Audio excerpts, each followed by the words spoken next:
Something from another star is 4 days from Jupiter.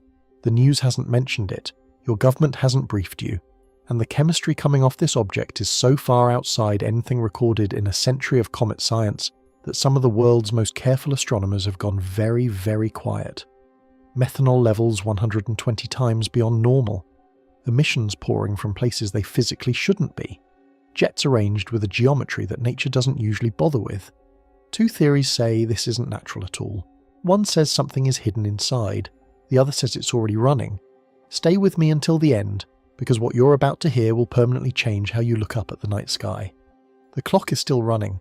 The sun already had its moment, and now Jupiter is waiting for its turn. What 3i Atlas does next, how it behaves, what it releases, whether anything about it changes as the heat finally reaches it. That answer arrives on April 4th, 2026.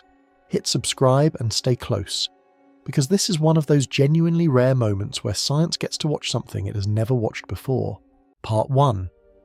The 4-day window. 4 days.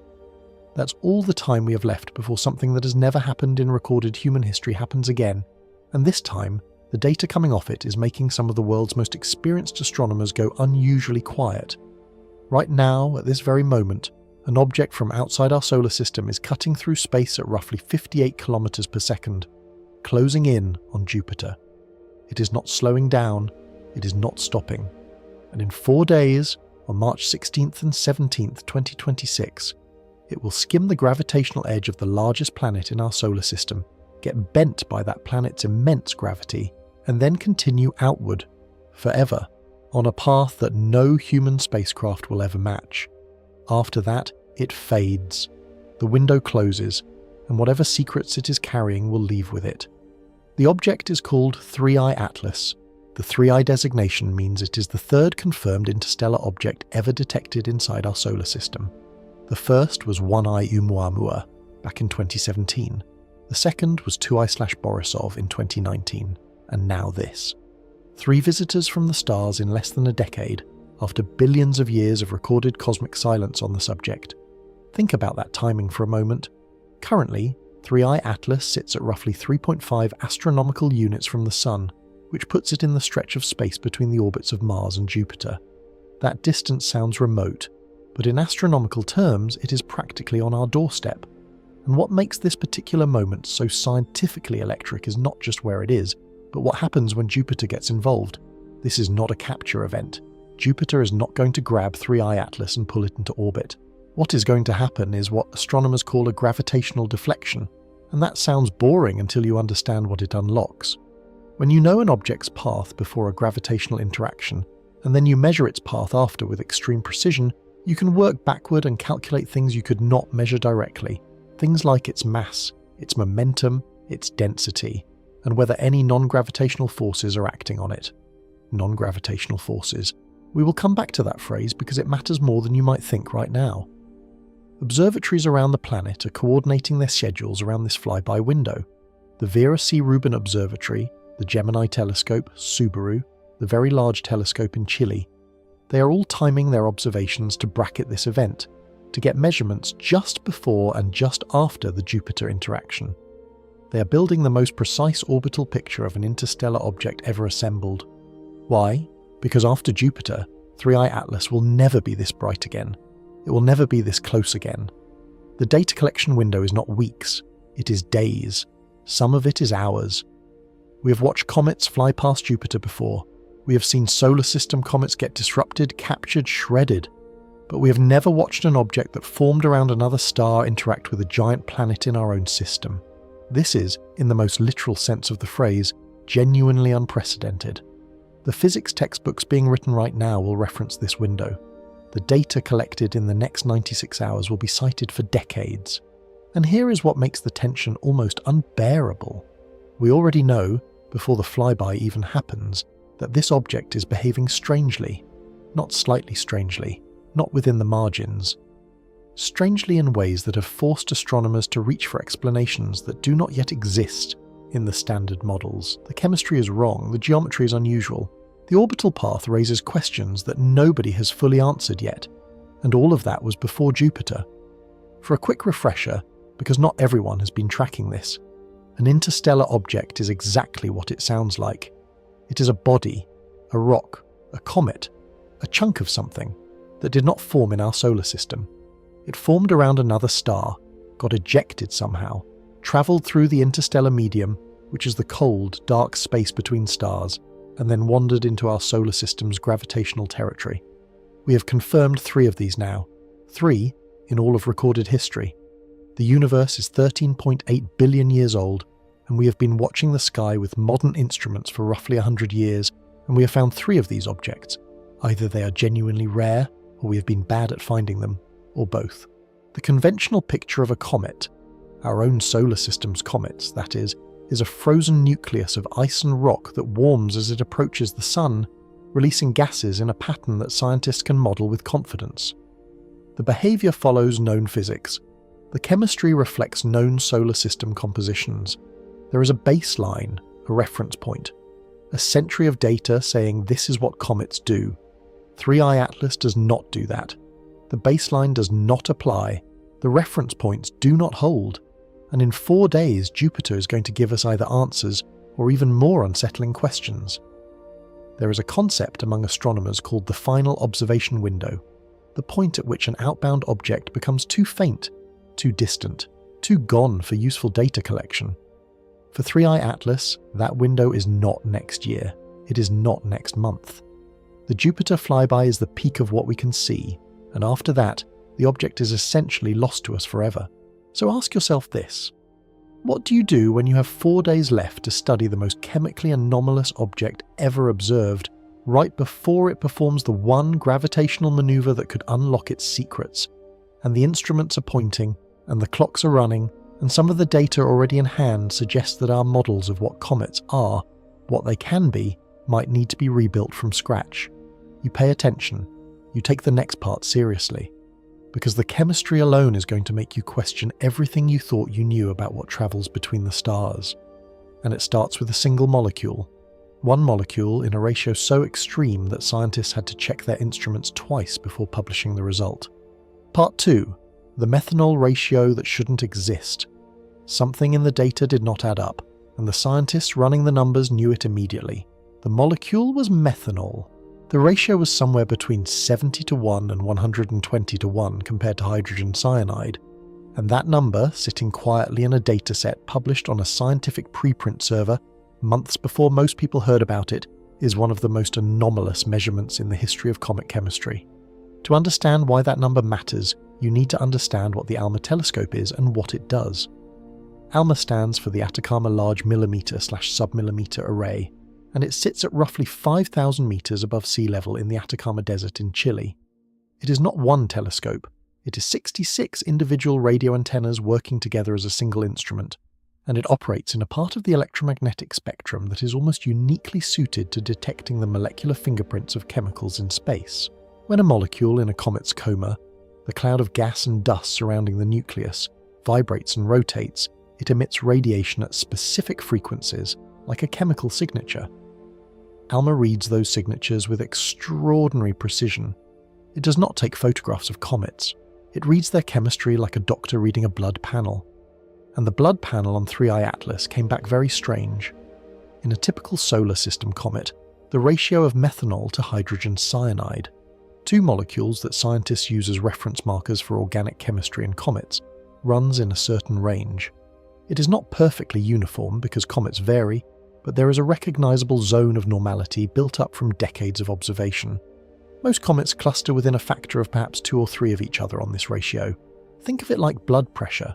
There is a range, there is variation, but the range itself has limits. Values outside a certain window signal something worth investigating. A methanol to hydrogen cyanide ratio of 120:1 is not outside the normal range, the way high blood pressure is outside the normal range. It is outside the normal range the way a core body temperature of 50 degrees Celsius is outside the normal range. It is not a variation, it is a category problem. Methanol, chemical formula CH3OH, is an organic molecule. It contains carbon. It can form in the icy mantles of dust grains in cold molecular clouds, the stellar nurseries where star systems are born. Hydrogen cyanide, HCN, also forms in those environments. Both molecules are common in comets. The question is never whether they are present. The question is always the ratio. And the ratio here is telling astronomers something specific. Whatever environment produced 3I Atlas was either extraordinarily methanol-rich by nature, or something has been happening to this object's chemistry during its journey, or during its time in our solar system, that has no clear parallel in anything we have ever observed up close. The concept scientists use here is called organic fingerprinting. Every star system, depending on its age, its composition, its temperature history, and dozens of other factors, produces objects with slightly different chemical signatures. The molecules inside a comet are, in a sense, a record of where it came from. Not a precise GPS coordinate, but a chemical postcard from a distant environment. When you find a ratio like this one, it does not just say unusual, it says formed somewhere with a very different molecular budget than our solar system. It says, the star that made this was not our sun, which of course we already knew, but the degree of difference is what is striking. There is a wine analogy that keeps circulating in science communication circles for this concept, and it is actually useful. Imagine you are tasting wine, and you can identify a vineyard from its flavour profile. You know French wines, Italian wines, California wines, you know the regional chemistry of the grapes, the soil, the climate, encoded in the taste. Now imagine someone hands you a glass and the flavour profile is completely alien. Not bad necessarily, but built from combinations that no known vineyard produces. You would not just say interesting. You would say, where on earth did this come from? Except in this case, the answer is not on Earth, not in our solar system, not even close. Scientists are appropriately cautious. Methanol can be elevated for reasons that do not require exotic explanations. Certain processing histories, the way an icy body warms and refreezes over billions of years, can concentrate certain volatiles. Certain grain chemistry pathways favour methanol production. High methanol is not impossible in solar system comets, but at 120 times the hydrogen cyanide level. That is where the caution starts to strain against the data. Some researchers have suggested that the source system may have been carbon-rich, in a way our own protoplanetary disk was not. Others have pointed to the possibility that the object experienced a very different thermal history during ejection from its home system. None of these explanations is fully satisfying, because none of them accounts for the full picture of what is being observed, and the full picture includes something that the methanol ratio alone does not capture: where the methanol is coming from. Not just the amount, the location. Because here is the thing, the chemistry is not just wrong in quantity, it is wrong in geography. And that, as you are about to find out, is an entirely different kind of problem. Part 3. Chemistry from the wrong place. The methanol should be coming from the nucleus. That is the rule. That is how comets work. The nucleus, the solid, frozen core of the object, warms as it approaches the sun. The ice near the surface sublimates, meaning it converts directly from solid to gas, and that gas streams outward into the coma. The chemistry you detect in the coma is a direct product of what was stored in the nucleus. It is straightforward, it is well modelled, and it has been confirmed across hundreds of solar system comets over decades of observation. In 3I Atlas, significant methanol production is being detected well away from the nucleus. Not traces, not marginal signals at the edge of detection. Measurable, substantial methanol outgassing that is spatially distributed across the coma in a way that does not match what you would expect if the nucleus were the sole source. The chemistry is pouring from the wrong place, and that sentence, as simple as it sounds, represents one of the more disorienting observations in recent cometary science. There is a concept that helps explain this in some contexts: icy grain coma outgassing. The idea is that when a comet's surface erupts, it does not just release gas, it also releases tiny icy particles, grains of dust and ice that carry volatile molecules within them.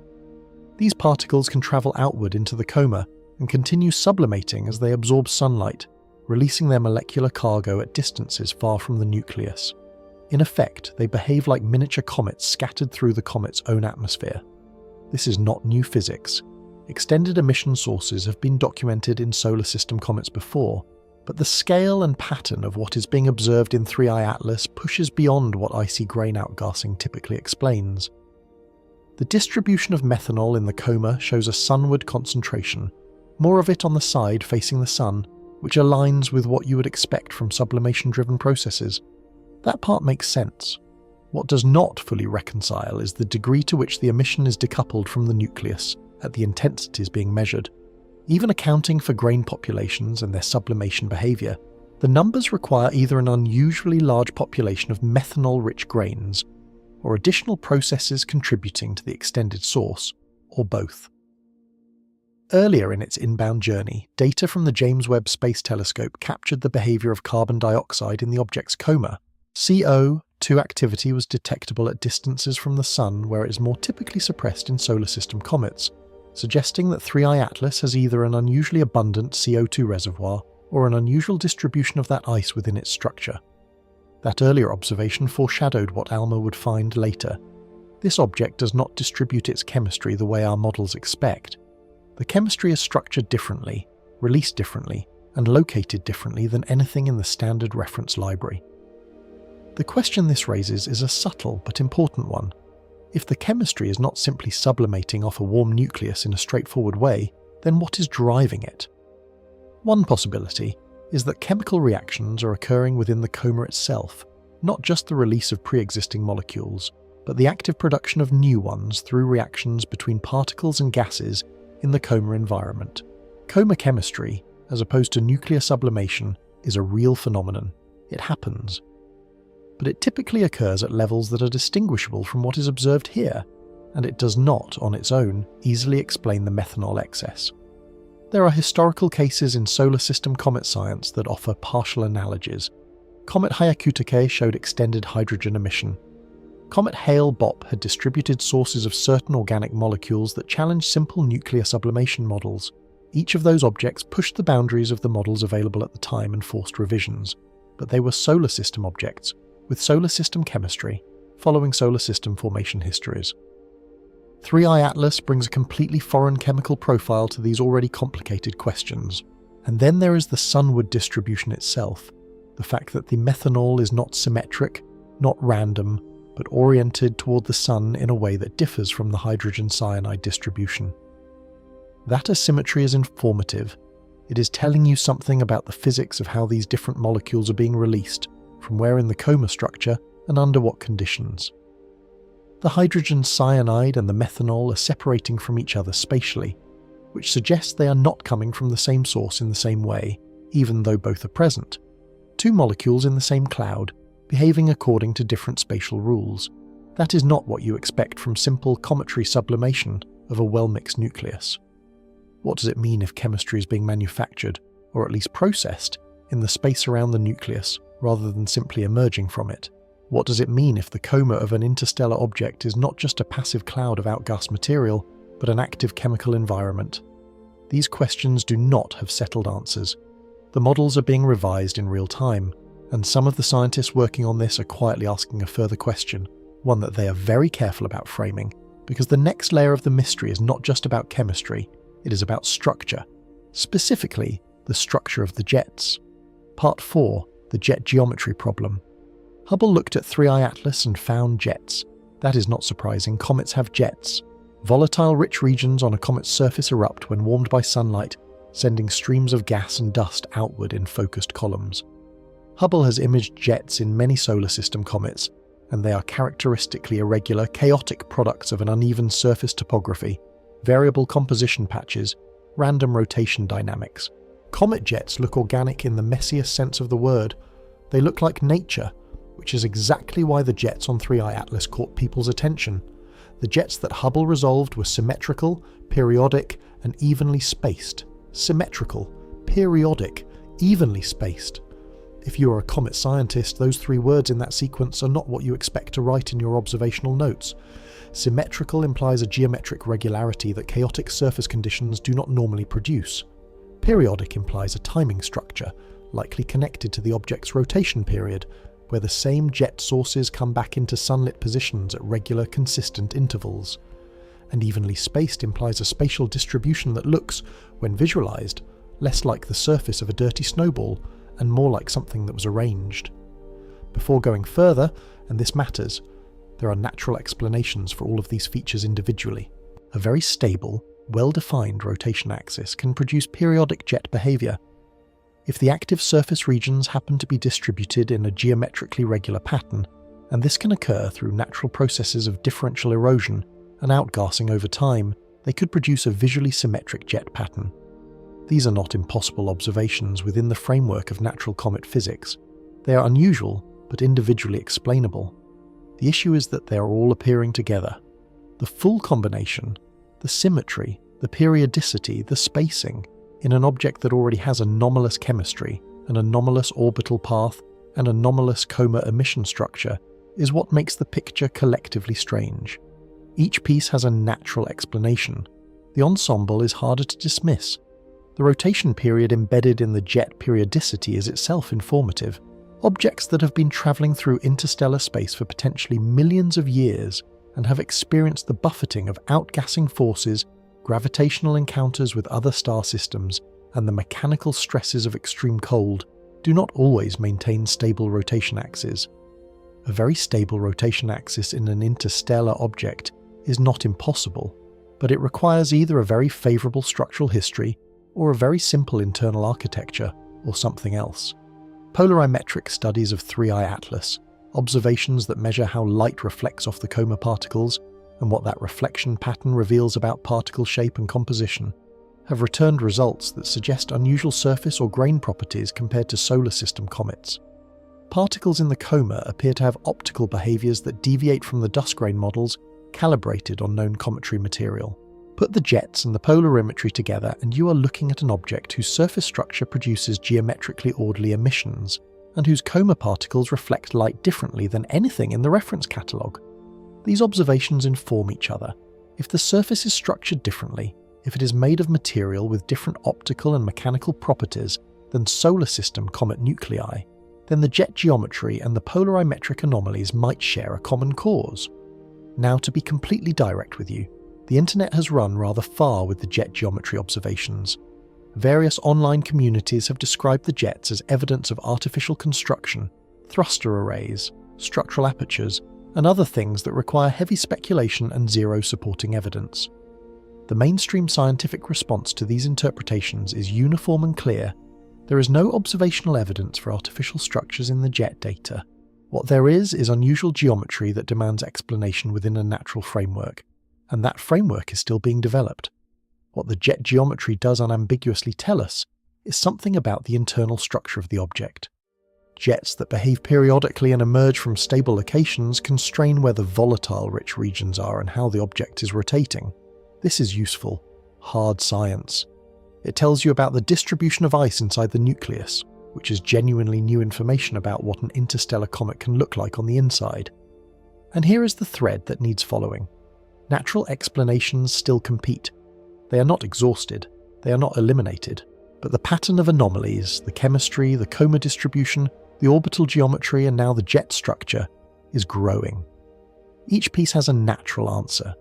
The collection of pieces keeps getting stranger, and very few people outside the astronomy community have been paying close enough attention to notice, which raises a question worth sitting with.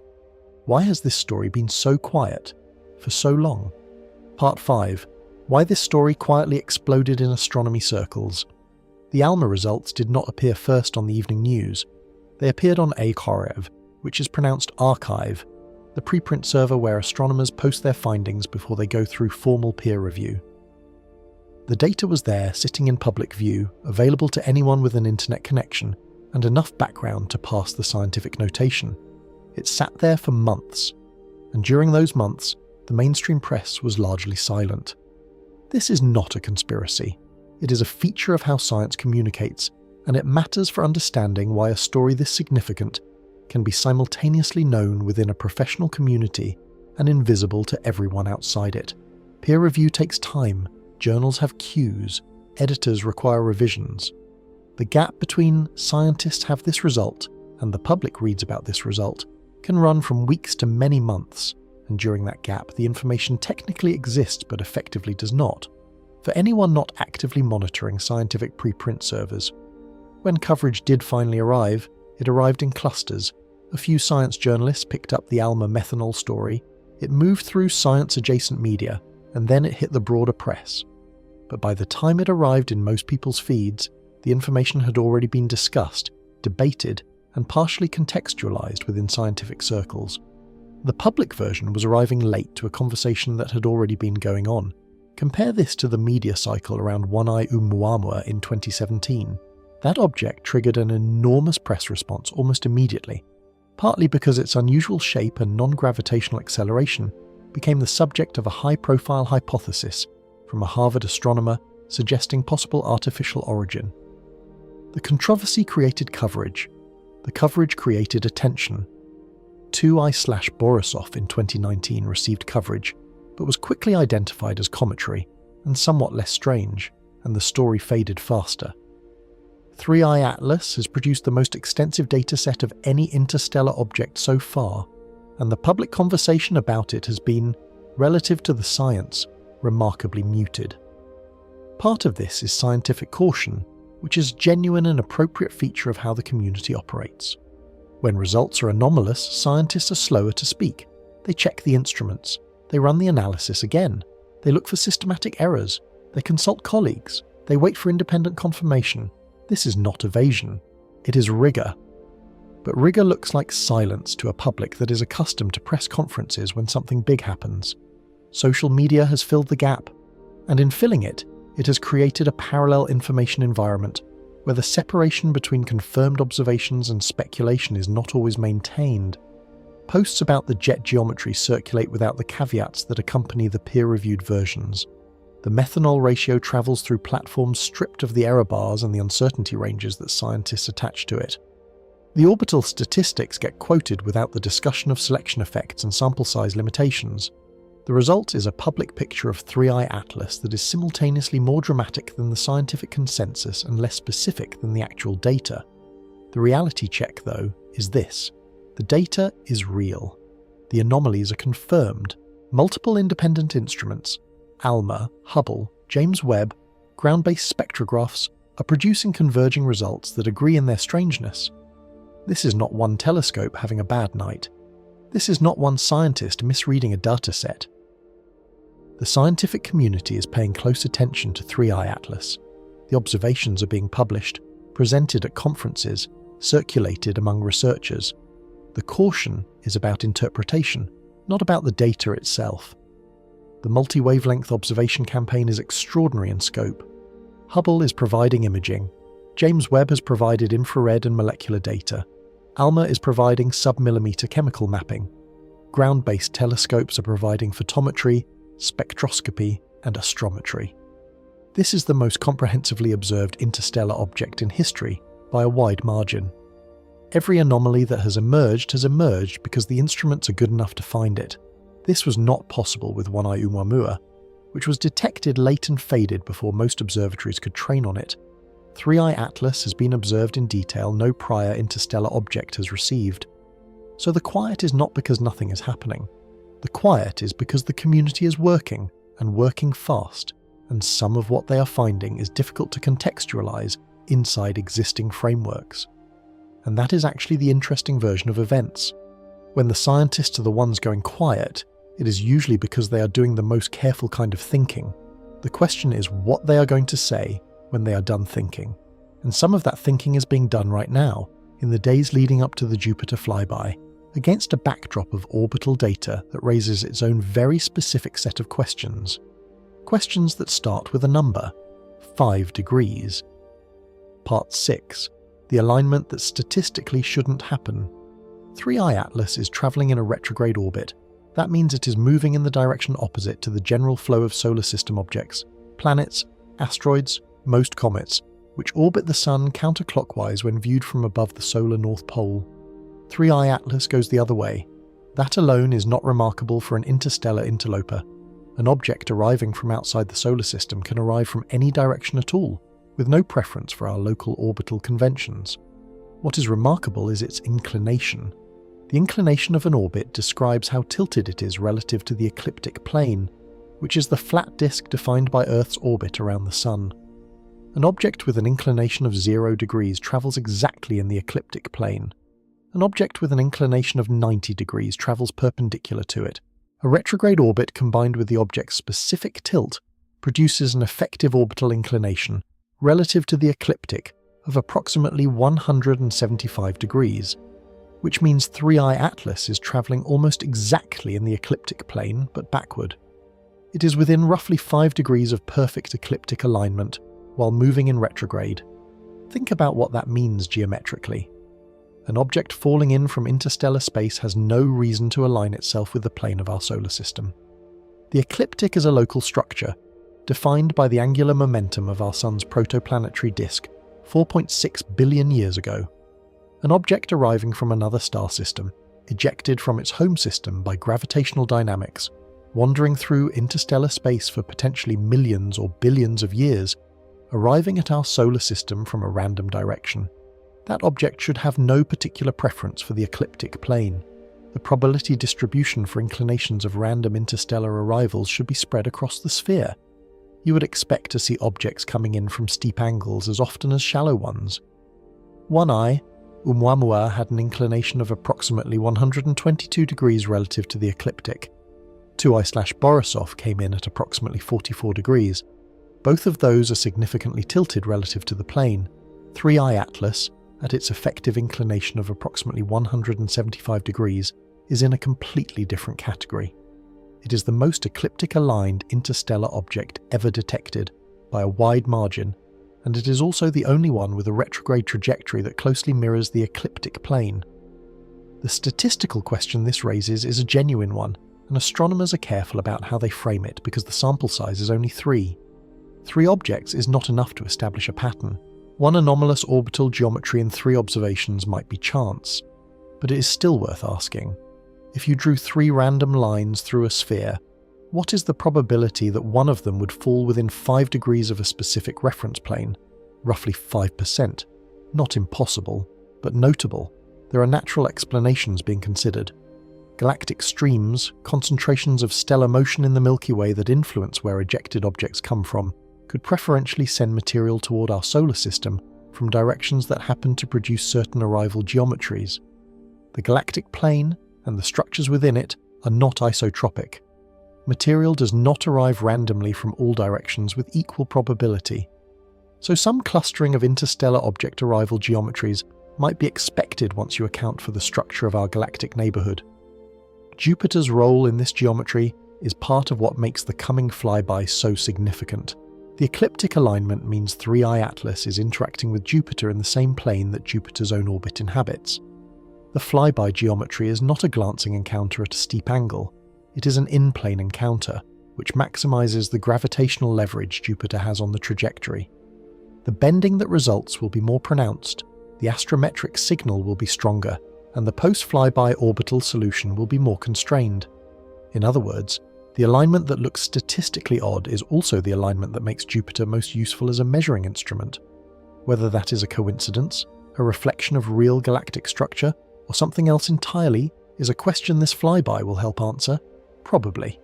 But just in case you are starting to think the strangeness was behind us, the next layer involves a theory that takes all of these anomalies and assembles them into a framework that is going to require you to sit with some genuine discomfort. Part 7. The Trojan Horse interpretation. This is the part where the speculation becomes explicit and where the labelling matters. What you're about to hear is a speculative hypothesis. It is not supported by direct evidence. It is not the consensus view of the scientific community. It has, however, been articulated by credentialed researchers in serious publications, and it cannot be evaluated without understanding what it actually proposes. So here it is. The Trojan Horse interpretation begins with a simple question. What would you do if you wanted to send something across the interstellar distance without anyone at the destination noticing? The answer, in this theoretical framing, is that you would hide it in something they already expect to see. You would use a natural-looking carrier, a comet, an asteroid, a chunk of ice and rock with familiar spectral signatures to enclose whatever you actually wanted to deliver. The object would arrive looking like nature. It would behave, mostly, like nature, but inside or integrated into its structure, something else would be present. The idea has a long theoretical history and discussions about the search for extraterrestrial intelligence, usually abbreviated as SETI. If an advanced civilization wanted to send a probe to another star system, the energy requirements for a purpose-built spacecraft on an interstellar trajectory are enormous. But if that civilization could identify a naturally occurring object already heading in the right direction, or could give it a small, slow nudge over a long time period, the energy cost drops dramatically. You are not accelerating a ship from rest. You are modifying an existing trajectory by a tiny amount. Over millions of years, a tiny modification becomes a precise targeting solution. The Comet does most of the work. Gravity does the rest.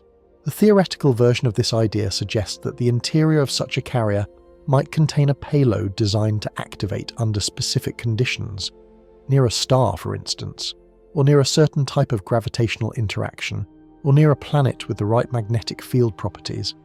This is where the Trojan Horse name comes from. The payload is hidden inside something that looks like a natural gift. The Greeks built a wooden horse. This version of the idea uses a comet.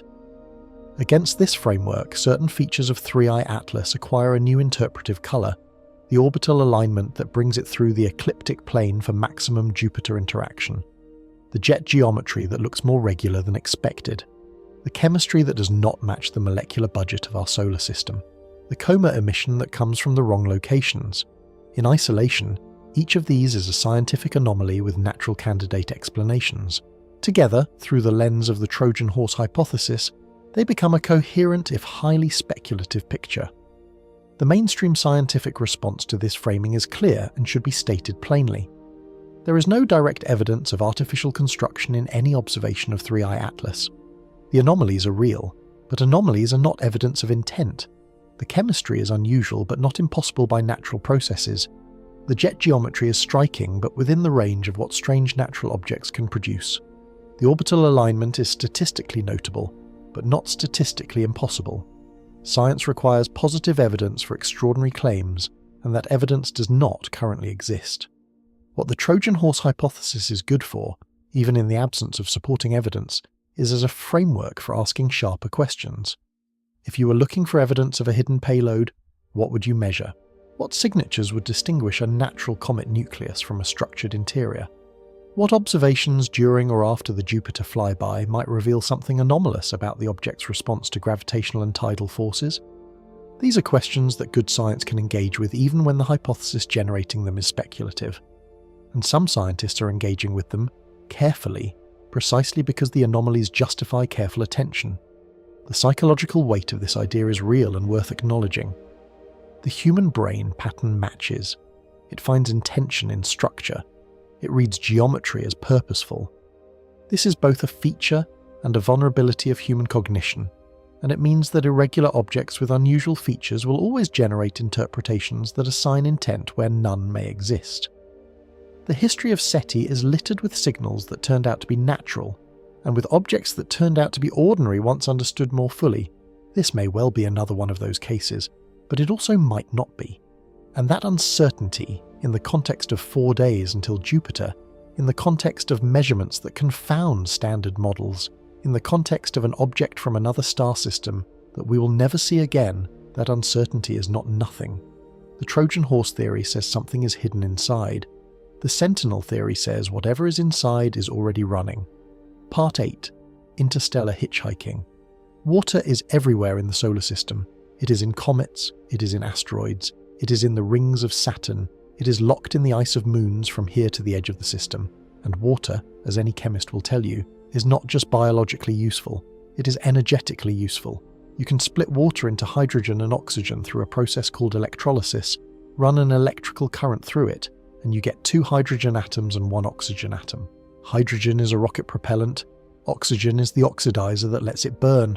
Water, properly processed, is fuel. The interstellar hitchhiking concept builds on this simple chemistry. An object travelling between stars carries enormous quantities of water ice.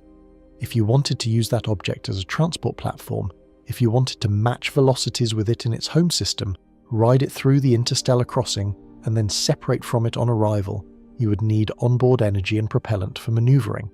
The water in the comet provides both, in theory, if you have the technology to extract and process it. You are not carrying your fuel from home, you are mining it from the vehicle itself. This is, to be clear, a speculative extrapolation.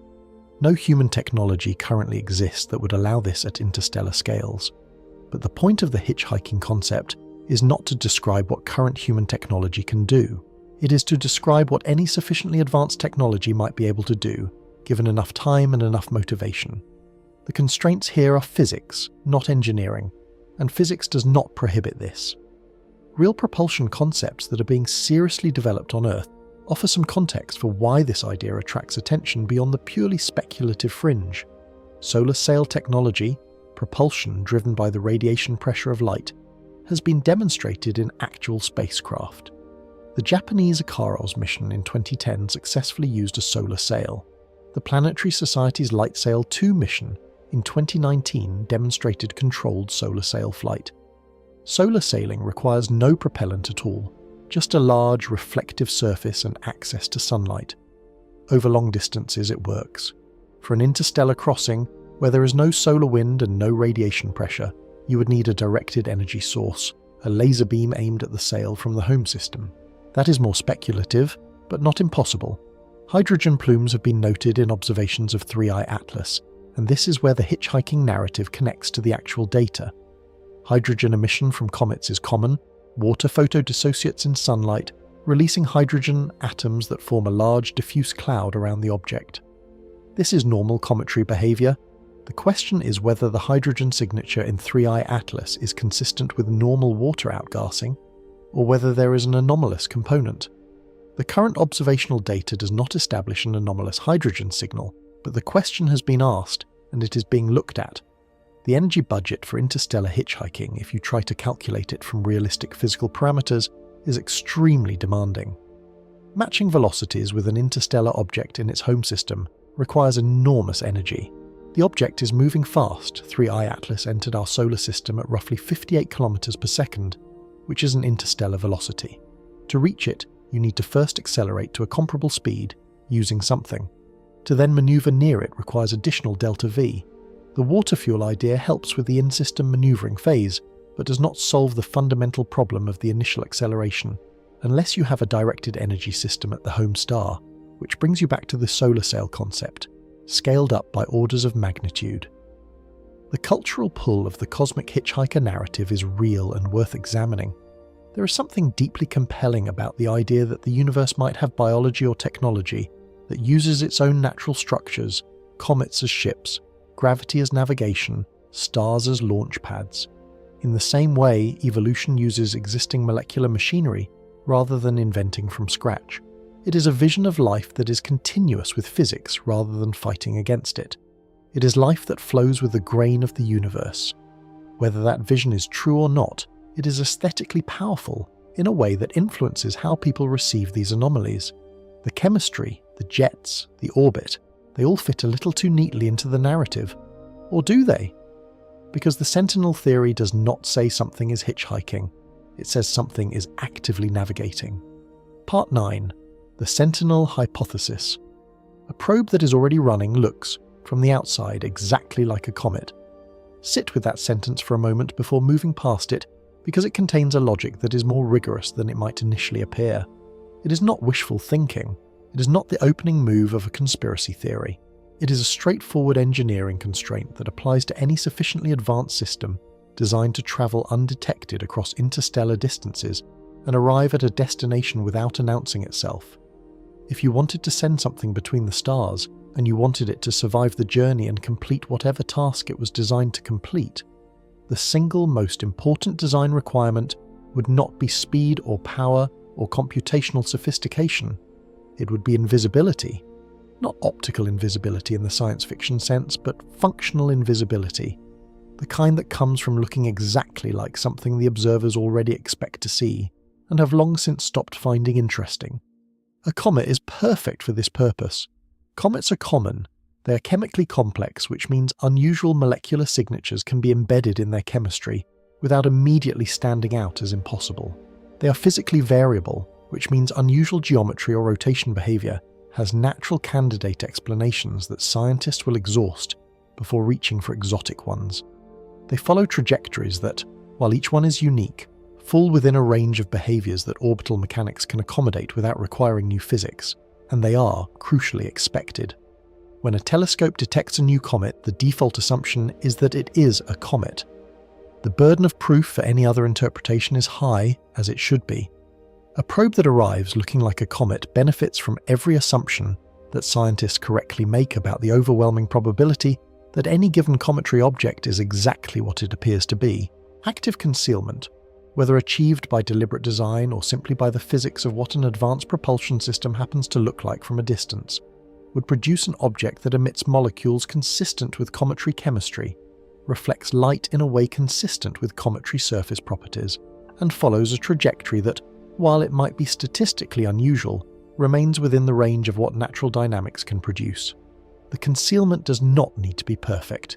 It needs only to be good enough that natural explanations remain competitive with artificial ones for as long as the object needs to operate undetected.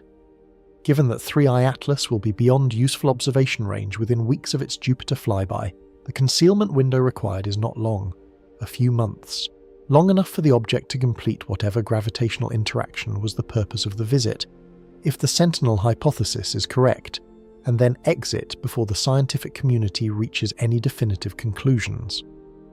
The sentinel hypothesis, stated in its most specific theoretical form, proposes that 3I Atlas is not a passive object with an unusual chemical history, and not a natural comet being used as a carrier for a hidden payload, but an active technological system, something running a process of its own, using its own energy, executing a program that was loaded into it before it left its home system. The distinction from the Trojan Horse hypothesis is important. The Trojan Horse is a container, the sentinel is an agent, one carries something, the other does something, and what the sentinel hypothesis proposes it is doing involves one of the more elegant propulsion concepts in theoretical physics, a mechanism that produces no visible exhaust plume, requires no combustion, and leaves behind exactly the kind of molecular signature that ALMA detected in 3I Atlas's coma. A magneto-hydrodynamic engine generates thrust by taking a conducting fluid, or ionized gas, a plasma, and accelerating it through a magnetic field. The interaction between the moving charged particles and the magnetic field produces a force, the same fundamental electromagnetic physics that drives electric motors, but applied to a fluid rather than a solid rotor. There are no moving mechanical parts, there is no combustion reaction producing a visible flame. There is plasma, a magnetic field, and thrust. Magnetohydrodynamic propulsion has been studied seriously for marine applications, where seawater serves as the conducting fluid, and for spacecraft propulsion concepts where the propellant is ionized gas. The physics is well established. The engineering challenges for high-thrust applications are significant but not rooted in physical impossibility. The connection to the methanol anomaly is where this gets specifically interesting rather than generically speculative. If a magnetohydrodynamic drive were operating using a carbon-rich ice mixture as its propellant, which is exactly what an interstellar comet's nucleus provides in abundance, the chemistry of the plasma exhaust would depend on the molecular composition of the propellant and the temperatures and pressures achieved during ionization and acceleration. Carbon, hydrogen, and oxygen atoms recombining after passing through a high-energy plasma environment can form a range of organic molecules including methanol. The specific ratio of products depends on conditions that are genuinely difficult to calculate without detailed knowledge of the drive parameters. But the qualitative point holds. A plasma drive running on cometary ice could plausibly produce organic molecular signatures in its exhaust, and those signatures would appear in the coma surrounding the object as chemical anomalies that do not match simple sublimation models. The methanol anomaly, in this theoretical framework, is not a mystery requiring explanation. It is a signature requiring recognition. The difference between those two framings is significant. Jupiter's role in the sentinel hypothesis adds a dimension that the upcoming flyby makes directly relevant. Jupiter has the most powerful planetary magnetic field in the solar system, generated by convective flows of metallic hydrogen in its interior and extending millions of kilometers into space in a magnetosphere that dwarfs the physical planet itself by an enormous factor. The magnetosphere is not uniform. It has structure, intensity gradients, regions of trapped radiation, current sheets, and dynamic features driven by the interaction between the solar wind and the planetary field. A natural comet passing through this environment would interact with it primarily through the ionization of its coma by solar ultraviolet radiation, producing a small induced magnetosphere of its own through the deflection of the solar wind around the cometary ion tail. This is well understood cometary plasma physics and has been studied in detail for solar system comets. A magnetohydrodynamic system, one that operates by manipulating electromagnetic fields as its fundamental mechanism, would experience Jupiter's magnetosphere in a categorically different way. The external magnetic field environment would interact with the drive's own field configuration in ways that could, depending on the specifics, affect the drive's efficiency, alter its thrust vector, or produce electromagnetic signatures detectable as anomalies in the object's radio or plasma environment. Whether any of these effects would be large enough to show up in observations taken at Earth's distance, through all the noise of the interplanetary medium and Jupiter's own intense radiation environment, is genuinely uncertain. But the flyby creates conditions that, in principle, distinguish a magnetically active object from a magnetically passive one. If the object's trajectory through Jupiter's magnetosphere produces electromagnetic effects that deviate from what a natural comet's plasma interaction would produce, those deviations might be measurable. The instruments are running, the flyby is in 4 days, the data will exist. What it shows is not yet known. The current observational constraints on 3I Atlas need to be stated clearly and completely, because the sentinel hypothesis lives or dies on the trajectory data more than on anything else.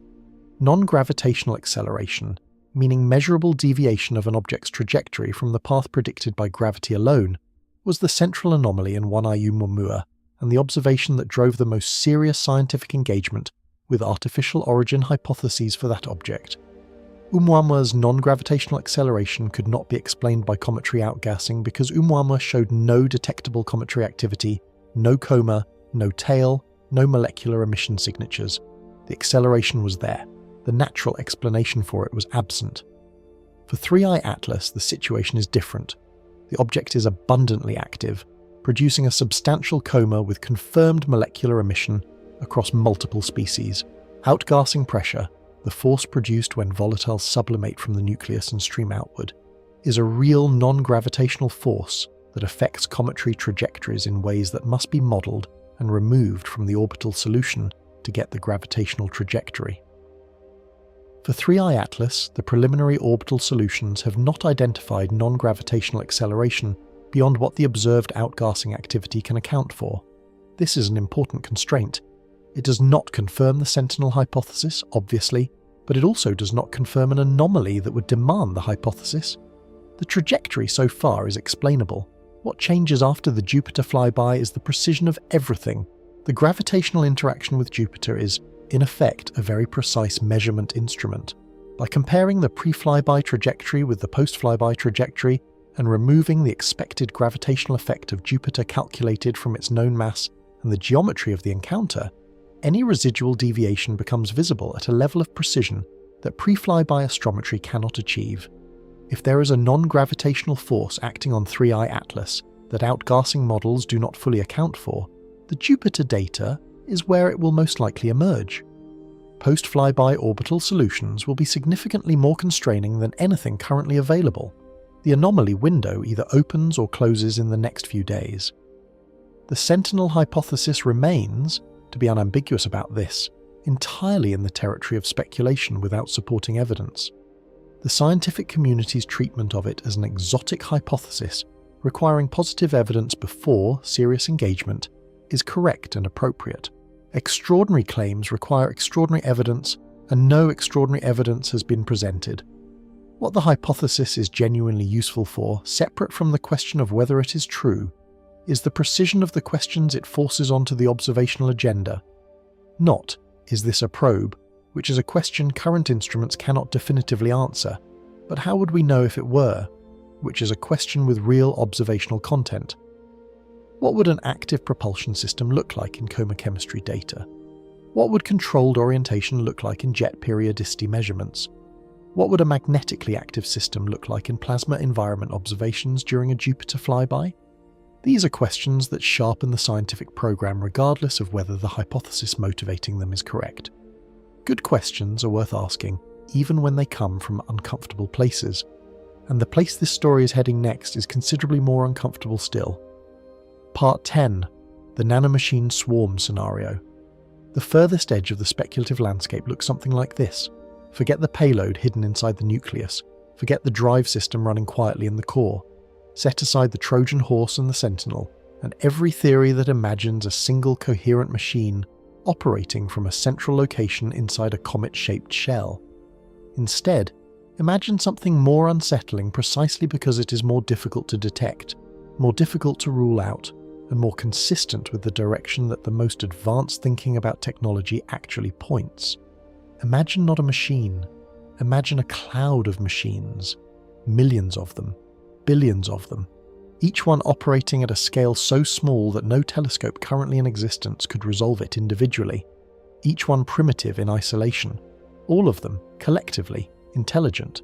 This is the nanomachine swarm scenario, and it occupies the outermost boundary of speculative thinking about 3I Atlas. It sits further from confirmed science than the Trojan Horse hypothesis. It sits further from confirmed science than the sentinel hypothesis. It is the idea you arrive at when you take the anomalies seriously, exhaust the more conservative speculative frameworks, and ask what a sufficiently advanced technological civilization might actually look like when it decided to send something between the stars. Not a ship, not a probe in the conventional sense, a distributed system, organized like a colony organism, invisible in the noise operating from within. The conceptual foundation borrows from two real fields of research that are worth briefly characterizing before the speculative extrapolation begins, because grounding the speculation in actual science is what distinguishes a thought experiment worth having from one that is purely fictional. Nanotechnology, in its serious research form, is the science and engineering of structures and devices at scales of 1 to 100 nanometers, roughly the scale of individual molecules and small molecular assemblies. Real nanotechnology research has produced functional molecular machines, nanoscale motors driven by chemical energy, DNA-based computational structures, and self-assembling molecular architectures that form spontaneously from carefully designed components. The field is not science fiction. It is active, funded, peer-reviewed research that has been progressing for decades. The gap between current nanotechnology and the self-replicating, environmentally robust, collectively intelligent devices that the swarm scenario requires is enormous, but it is an engineering gap, not a physics gap. Nothing in the laws of physics prohibits molecular machines of the complexity the scenario requires. Distributed robotics is the second relevant field. The study of how large numbers of simple autonomous agents can collectively produce complex coordinated behavior without central control is well established in both theoretical computer science and practical robotics research. Swarm robotic systems, inspired by the collective behavior of insects and other social animals, have been demonstrated at scales ranging from a few dozen robots to thousands.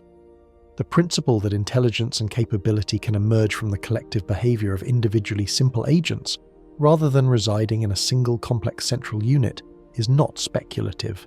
It is demonstrated. Scale it down to molecular dimensions, make each agent capable of self-replication using locally available materials, give the collective enough operational time measured in millions of years, and the scenario becomes at least physically coherent, even if its engineering requirements remain fantastically beyond anything humanity currently possesses. Applied to an interstellar comet, the theoretical picture assembles as follows. The swarm inhabits the object's interior and surface, distributed through the ice and rock matrix, each device processing locally available materials to sustain its own operation and replicators needed to maintain the collective's population against losses from radiation damage, thermal stress, and the mechanical disruption of outgassing events. The swarm does not need to do everything. It needs to do specific things consistently over long timescales in a way that collectively produces observable effects. If the mission assigned to the swarm involves managing the object's outgassing pattern, the collective could modulate the release of volatile molecules across the surface and coma, opening and closing effective sublimation pathways through its distributed presence in the ice matrix. The result observed from Earth with ALMA would be extended emission sources, methanol appearing from locations away from the nucleus, chemistry distributed through the coma in patterns that do not match simple nuclear sublimation models, which is precisely what was observed. If the mission involves maintaining a stable rotation axis, the swarm could manage the distribution of mass within the nucleus over time, migrating material from one region to another in response to rotational dynamics, effectively acting as a distributed gyroscopic stabilization system. The result observed by Hubble would be periodic, symmetric jet behavior emerging from a stably oriented rotating nucleus, which is approximately what was observed. If the mission involves producing specific molecular signatures detectable by instruments at interstellar distances, the swarm could be running metabolic chemistry that generates methanol and other organics as deliberate byproducts, essentially writing a message in molecules that any civilization advanced enough to build ALMA would eventually read. Whether the message means something, or whether it is simply a beacon, a signal that says this is not natural, is a question the scenario does not answer. Real-world research programs relevant to the energy supply problem in this scenario exist, though the scale mismatch is significant enough to require acknowledgement. Wireless energy transmission, the beaming of power over distance using microwave or laser radiation, is an active area of engineering research and development. Applications range from powering remote sensors and small satellites to early-stage proposals for space-based solar power systems that would beam energy collected in orbit to receivers on Earth's surface. The Defense Advanced Research Projects Agency and several national space agencies have funded research into high-efficiency energy, beaming over meaningful distances. The physics is established. The engineering challenges are real but not insurmountable at the scales currently being explored. Scaling this concept to the interstellar case, imagining an energy beam directed across light years from a home civilization to power a swarm embedded in a travelling comet, requires a technological leap of many orders of magnitude, but the physics does not prohibit it, and a civilization that has been developing technology for 1 million years longer than humanity has, which is itself a modest assumption given the age of the galaxy, might have had time to close that gap. Whether an energy beam interacting with a swarm inside a comet's nucleus and coma would produce detectable spectral signatures accessible to current instruments is a question that sits at an interesting intersection of speculative technology and real observational capability. Microwave radiation interacting with molecular species in the coma could in principle alter the excitation states of those molecules in ways that ALMA might detect as anomalous line ratios or unusual spatial distributions of emission. This is not a claim that such effects have been detected in 3I Atlas. It is a claim that the question is, in principle, observationally testable with instruments that exist, which is a more interesting status than purely untestable speculation. None of this is science in the sense that science requires observational support, reproducibility, and the possibility of falsification through experiment. To be completely explicit, because this clarity matters, the nanomachine swarm scenario has no observational support from 3I Atlas data. The methanol anomaly is real, the extended coma emission is real, the jet geometry is real. The swarm is a thought experiment that uses those real anomalies as inputs and asks whether a sufficiently exotic explanation could connect them. The answer is that it could, in the same way that almost any sufficiently unconstrained speculative framework can be constructed to accommodate a given set of observations. The explanatory power of the swarm scenario is not evidence for the swarm scenario. It is a reminder that confirming a hypothesis requires more than showing it is consistent with the data. It requires showing that it is more consistent with the data than all competing explanations, including natural ones. The psychological and cultural reasons this particular narrative attracts attention are worth examining seriously rather than dismissing. Humans have been asking whether they are alone in the universe for as long as they have been capable of formulating the question, which appears to be for as long as they have been human. The question does not go away when it goes unanswered. It becomes more urgent. It attaches itself to new data, new anomalies, new objects that arrive from outside the solar system, carrying chemistry that does not match the reference catalogue. An interstellar visitor with unusual jets, an improbable orbital alignment and methanol at 120 times, the expected ratio is exactly the kind of object that makes the question feel like it might finally be answerable. The emotional weight of that possibility is real, and it influences how people receive anomalous data even when they are trying to be objective. Scientists are not exempt from this. They are human. The discipline of science is largely the discipline of building institutional structures, peer review, replication requirements, statistical thresholds that protect scientific conclusions from the pattern-matching enthusiasm of individual human minds. Those structures exist for good reasons. What would actually resolve the speculative scenarios, all of them, the Trojan Horse and the Sentinel and the Swarm and the natural but extraordinary interpretations, is the same thing in every case: a close-up mission. a spacecraft on an intercept trajectory, equipped with cameras capable of meter-scale surface imaging, mass spectrometers for direct chemistry sampling, magnetometers for measuring the local electromagnetic environment, seismometers for probing the internal structure, and the full suite of geophysical instruments that would distinguish a natural nucleus from a structured one. That mission would answer questions that no amount of telescope time from Earth's distance can address. It would settle, one way or another, what 3I Atlas actually is. No such mission was launched. The window was too short and the trajectory too fast, and the funding and planning timelines of space agencies operate on schedules that interstellar objects do not respect. This is the hard and honest truth about every interstellar visitor we have detected so far. We have watched them all from a distance, interpreted their light, built models from their photons, and let them go without ever getting close. We have been reading the universe's mail by holding the envelope up to a lamp rather than opening it. The information that gets through is real and valuable, but the envelope remains sealed. The tools being built for the next encounter are better than anything available for the first three. The detection systems are faster, the characterization pipelines are more sensitive. The scientific questions have been sharpened by 3 successive objects into a form that a future mission could directly address. 3I Atlas is not just a story about one unusual object. It is the 3rd chapter of an opening argument that the universe has been making patiently in the language of anomalous chemistry and improbable geometry and silent transits through a solar system that keeps almost being ready to properly receive it. The argument is not finished. The next chapter is already in transit, and whatever it contains, natural or otherwise, the instruments waiting for it will be better than the ones we have now. Whether the minds interpreting the data will be ready for what those instruments find is a different question entirely, and perhaps the more important one. Part 11. Europa's ocean gets harder to ignore. Right now, while 4-day clocks tick down on interstellar chemistry, a spacecraft called Europa Clipper is in the process of completing its journey to Jupiter's moon Europa, and what it is being designed to measure represents a different but deeply connected version of the same question 3I Atlas is raising. 2 completely separate investigations aimed at completely separate targets, circling the same uncomfortable possibility from opposite directions. One is looking outward, at a visitor from another star. The other is looking inward, at a moon we have been orbiting for decades without fully understanding. And the question underneath both of them is identical.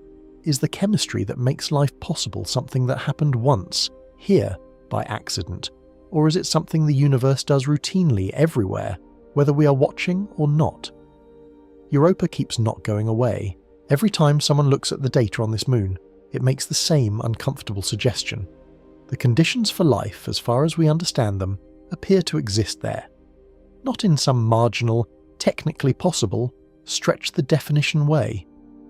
In the direct, physically grounded way that makes astrobiologists use words like compelling and priority target, and occasionally forget to sound professionally cautious. Europa is the moon that refuses to be dismissed, and the reason comes down to what is underneath its surface. Europa is approximately the size of Earth's moon. Its surface is ice, a global shell of frozen water, cracked and streaked by geological forces that have been operating for billions of years. Those cracks are not random. They are evidence of a surface that moves, that shifts, that is being driven by forces originating below. Beneath that ice shell, which is estimated to be anywhere from a few kilometers to perhaps 30 kilometers thick depending on location, there is liquid water. Not possibly liquid water, almost certainly liquid water, based on magnetic field measurements, surface geology, and thermal modelling that has been refined over multiple spacecraft missions spanning more than 2 decades. A global ocean, completely enclosed under ice sitting on a rocky seafloor, maintained in liquid form by the tidal heating generated as Jupiter's gravity repeatedly flexes and squeezes the moon's interior. Let that image settle for a moment. An ocean. Not a pond, not a subsurface lake, not a thin film of brine between ice layers. An ocean, potentially deeper than any ocean on Earth, wrapped around a rocky world, completely sealed from the vacuum of space by a kilometers-thick ice lid, sitting inside the radiation-drenched magnetic environment of Jupiter, and quite possibly running continuously for billions of years. If you were designing a habitat for life using only the tools physics provides, you would not do a dramatically better job than what Jupiter has done to Europa without being asked. The Europa Clipper spacecraft, launched in October 2024, is conducting a series of close flybys of the Moon designed to characterize the ice shell thickness, measure the ocean's depth and salinity, search for active plumes of water vapor erupting through the ice, and assess the composition of surface materials that may have been cycled up from the ocean below. The mission is not designed to land. It is not designed to drill. It is designed to read Europa's secrets from orbit, using instruments sensitive enough to detect molecular signatures, measure gravitational anomalies, and map the electromagnetic environment in enough detail to constrain what is happening beneath the ice. The plume question is particularly significant and worth pausing on.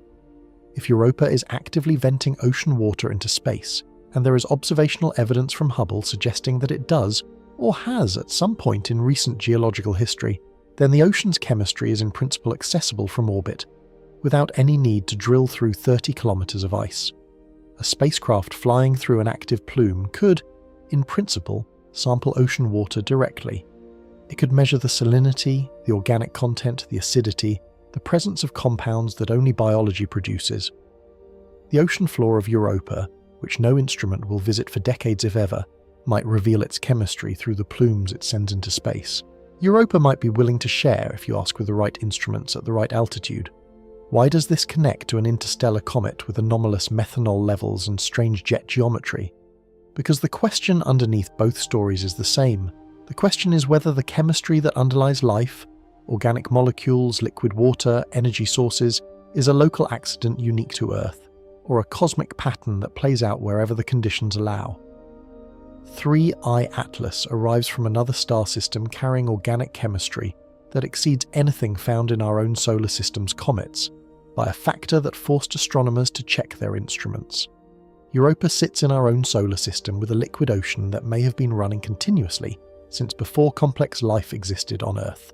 If the organic molecules carried by interstellar objects can be delivered to ocean worlds by impact, by accretion, by the slow gravitational exchange of material over geological timescales, then the chemistry of life might be something the solar system as a whole participates in, not something that happened in one place on one planet on one afternoon 4 billion years ago. Tidal heating is the mechanism that makes Europa possible, and it deserves a clear explanation because it applies not just to Europa, but to a growing family of moons in our solar system, and, by implication, to moons around gas giants in every other planetary system in the galaxy. When a moon orbits a planet in an elliptical orbit, the gravitational pull it experiences varies slightly as it moves closer to and further from the planet during each orbit. This variation causes the moon's interior to flex, to squeeze and stretch repeatedly with each orbital cycle, and that mechanical deformation converts gravitational energy into heat. The same physics that warms your hands when you repeatedly bend a piece of metal applies, at planetary scales, to the interior of Europa. The result is enough heat to melt rock, maintain a global ocean, and potentially drive hydrothermal activity on the seafloor, where hot water interacts with minerals and produces chemical gradients that, on Earth, support entire ecosystems completely independent of sunlight. Tidal heating is an energy source that requires no star. It works in the dark. It works at any distance from any sun. Any moon with a sufficiently elliptical orbit around a sufficiently massive planet anywhere in the universe, around any star or even in the frozen space between stars, could in principle be warmed by this mechanism. The deepest ocean on a moon of a rogue planet drifting through the interstellar medium billions of light years from the nearest sun could be liquid, could be warm, could be chemically active. And if an interstellar object carrying organic molecules happened to impact that moon during its history, the ingredients would be present, all of them, simultaneously. The implications for how common liquid water is in the universe are not incremental, they are transformative. If liquid water requires only a rocky body, a large neighbouring planet, and an orbital geometry that produces tidal flexing, then liquid water is not a rare planetary accident. It is a routine product of the same gravitational dynamics that build solar systems in the first place. Every gas giant that forms probably acquires moons. Every moon in an elliptical orbit around a gas giant is a candidate for tidal heating. Every tidally heated moon with sufficient water ice is a candidate for a subsurface ocean. The frequency of liquid water in the universe, under this framework is not determined by how many planets fall in the narrow habitable zone around their stars. It is determined by how many moons orbit gas giants, and that number is very, very large. The very large if at the end of this chain is whether common liquid water combined with delivered organic chemistry from interstellar objects like 3I Atlas is sufficient for life to emerge. That is a question science cannot yet answer, because we have only one confirmed example of life emerging anywhere. But the framework being assembled, piece by piece, from the methanol in an interstellar comet's coma and the tidal ocean under Europa's ice, suggests that the raw materials are not rare. The conditions are not rare. If life needs organic chemistry and liquid water and energy, those three things appear to be available together in more places than anyone seriously believed 20 years ago. Europa Clipper is asking whether one of those places is 30 minutes away at the speed of light. 3I Atlas is asking whether the chemistry that fills those places travels between the stars. Both questions were considered at the edge of serious science not long ago. Now they are the subjects of active flagship missions and multi-instrument observation campaigns. The universe did not move. Our ability to ask the question properly finally caught up with the question itself. Part 12. The Quiet Revolution in Planet Hunting. The James Webb Space Telescope has been operating in its science mode for a few years now, and the results it is producing for exoplanet atmospheres have been, by any reasonable measure, transformative. This is not a slow progress story. This is not a story about incremental gains measured in decimal places on a sensitivity chart.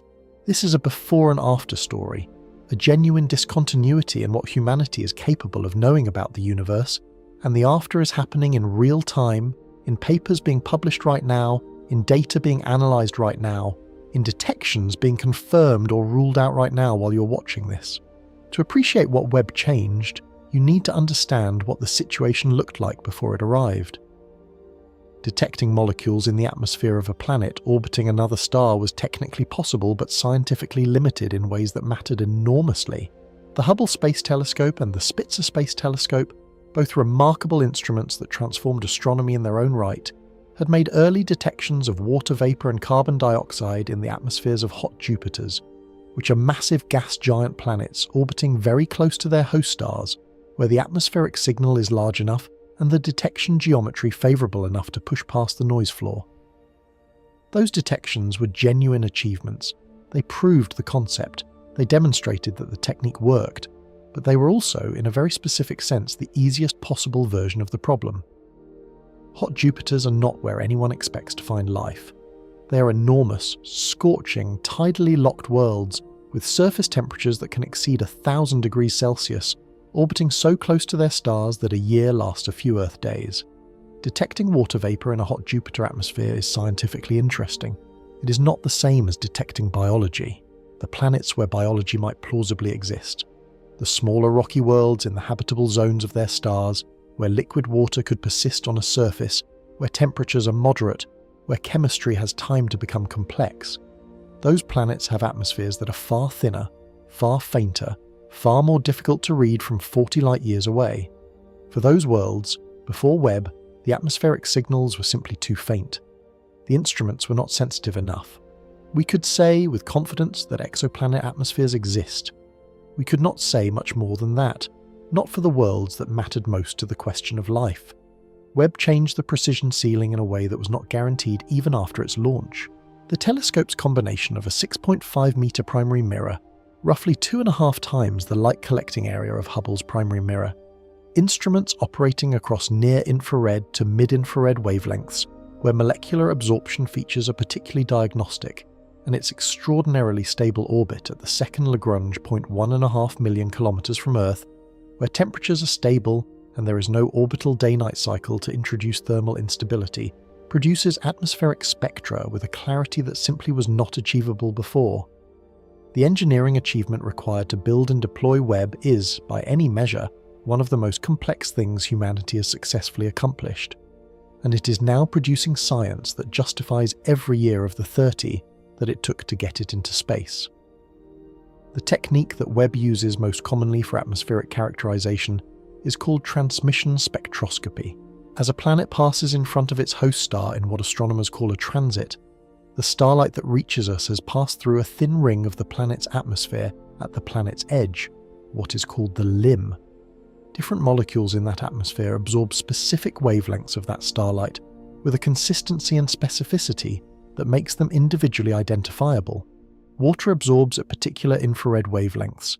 Carbon dioxide absorbs at others. Methane has its own set of absorption features. Each molecule leaves a distinct fingerprint in the spectrum, and by comparing the star's spectrum when the planet is in transit against the star's spectrum when the planet has moved out of the way, astronomers can build a molecular inventory of the atmosphere. Not a guess, not a model prediction.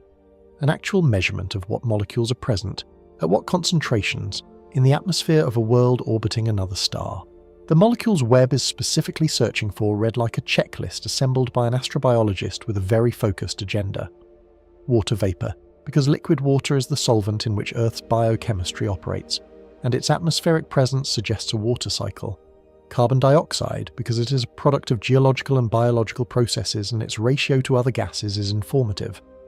Methane, because on Earth it is produced in enormous quantities by biological metabolism, and its presence alongside oxygen in an atmosphere would be difficult to explain without biology.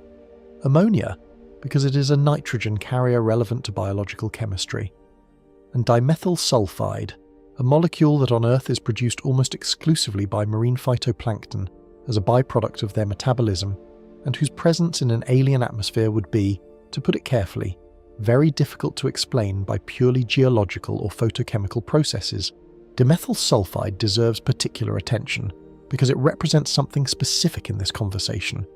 It is not a molecule that could reasonably accumulate in a planetary atmosphere without a source, and the only source we know of that produces it in meaningful quantities is life. On Earth, marine biology generates dimethyl sulfide in such quantities that it influences cloud formation over the oceans, which influences climate, which influences the conditions for the life producing it in the first place. The molecule is woven into Earth's biosphere so thoroughly that detecting it remotely in Earth's atmospheric spectrum is straightforward. Webb now has the sensitivity to potentially detect dimethyl sulfide in the atmosphere of a nearby Earth-like planet under the right conditions, which means the right orbital geometry, the right stellar type, the right atmospheric pressure. The detection has not happened yet, but the capability exists. For the first time in the history of astronomy, the instrument required to find a biosignature on another world is operational and pointed at candidate targets. The gun is loaded. We are waiting to see if it fires. Recent observations by Webb of several rocky exoplanets have produced a range of results that reflect the genuine complexity of the science. Some targets have returned null detections, indicating thin or absent atmospheres, which is itself informative because it tells you about the history of atmospheric erosion by stellar radiation. Some have returned tentative molecular detections that are still being analysed, refined, and subjected to the rigorous independent verification that extraordinary claims require. The science is moving fast in a way that is unusual, even for a field accustomed to rapid development. Results that would have required years of accumulated observations and follow-up campaigns to confirm in the pre-Webb era are now being resolved within months. The molecular inventory of alien atmospheres is being assembled in real time, entry by entry, world by world. The connection between what Webb is doing for exoplanet atmospheres and what ALMA measured in the Comet of 3I Atlas is not metaphorical. It is the same physics, the same technique, and in some cases the same instruments applied to different targets. Molecular absorption and emission spectroscopy is a universal language. Photons carry molecular information whether they originate in the coma of an interstellar comet 50 million kilometers from Earth or in the atmosphere of a rocky planet 40 light-years away. The anomalous methanol that ALMA detected in 3I Atlas was identified using the same spectroscopic fingerprinting methodology that Webb uses to identify molecules in exoplanet atmospheres. The organic complexity being inferred in Europa's potential ocean chemistry is being constrained using the same infrared spectroscopy that Webb applies to distant worlds. These are not separate stories. They are the same story told from 3 different distances. What is assembling, piece by piece, across these parallel investigations is a picture of molecular complexity in the cosmos that keeps getting more detailed, more connected, and more suggestive the better the instruments become. An interstellar comet arrives carrying organic chemistry at concentrations that exceed anything in our local cometary population. A moon in our own solar system almost certainly hosts a liquid ocean that has been running for billions of years. A space telescope is now sensitive enough to detect the atmospheric byproducts of marine biology on a world orbiting another star. These three facts exist simultaneously in 2026 for the first time in human history. All three were considered aspirational science at best 20 years ago. The next generation of planet-hunting observatories will push this further still. The proposed Habitable Worlds Observatory, currently in planning and development phases, would be specifically designed and optimized to characterize the atmospheres of Earth-like planets orbiting Sun-like stars, the most Earth-analogous targets in the exoplanet catalogue. The target list for this observatory is already being assembled, the atmospheric models are already being built. The science case is not being made from scratch. It is being made from the foundation that Webb is laying right now, observation by observation, molecule by molecule, world by world. The revolution in planet hunting is not finished. It is not even close to finished. Webb is the opening move of a campaign that will span generations of telescopes and generations of scientists. What it has already demonstrated is that the question, are the molecules of life common in the universe, is no longer a philosophical question. It is an observational one, and the observations are underway. Part 13. AI starts discovering astronomical objects. The sky is too big. This is the essential problem that has defined astronomy for most of its history, and it is worth sitting with that statement for a moment before moving past it, because the scale of what it implies is genuinely difficult to internalize. There is more universe than human attention can handle. Not slightly more, not a manageable excess that a few extra graduate students and a longer work week could address. The universe is producing observable events, in every direction, at every wavelength, at every moment, in quantities that exceed the total processing capacity of every human brain that has ever existed, working simultaneously, without rest, indefinitely. The gap between what is happening out there and what we are capable of noticing is not closing, it is growing. Every new telescope generation produces exponentially more data than the one before it, and at some point in the recent past, the data rate crossed a threshold that the human eye simply cannot keep pace with, no matter how many eyes you recruit or how long you keep them open. The response to this problem has been machine learning, and the results have been significant enough to call it a structural change in how astronomy works. Not an improvement, not an upgrade, a structural change, the kind that reorganizes what the field is capable of at a fundamental level, the way the invention of the photographic plate reorganized astronomy in the 19th century, or the way charge-coupled devices reorganized it in the 20th. The current reorganization is happening faster than either of those previous transitions, and its implications extend well beyond astronomy into every field that generates data, faster than humans can interpret it, which increasingly is all of them. The Vera C. Rubin Observatory in Chile illustrates the scale of both the problem and the solution simultaneously, which is part of why it is worth understanding in some detail. Rubin's primary instrument is the LSST camera, which stands for Legacy Survey of Space and Time, and it is the largest digital camera ever built for astronomical purposes. 3.2 gigapixels. To give that number some context, the camera on your smartphone is perhaps 12 to 50 megapixels. The LSST camera is roughly 100 times larger in pixel count than a high-end consumer camera, and it is attached to an 8.4-meter telescope that will image the entire accessible southern sky every few nights, repeatedly, continuously, for 10 years. The data volume this produces is approximately 20 terabytes per night, every night. That is roughly the equivalent of several million high-resolution photographs generated every single evening, 7 days a week, 365 days a year, for a decade. Human astronomers cannot scan that data stream manually. This is not a statement about effort or dedication. It is a statement about arithmetic. There are not enough astronomers on Earth. There are not enough hours in a decade.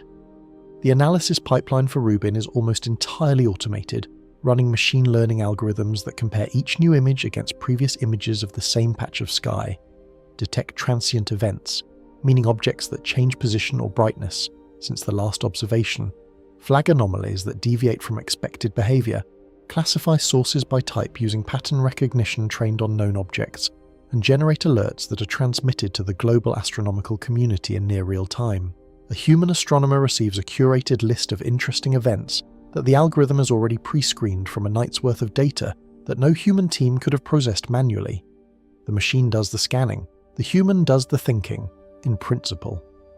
3I Atlas was discovered by a different but conceptually related system called the Atlas Survey, which stands for Asteroid Terrestrial Impact Last Alert System, a network of automated telescopes distributed across multiple sites specifically designed to detect rapidly moving or rapidly changing objects in the sky, with enough warning time for follow-up.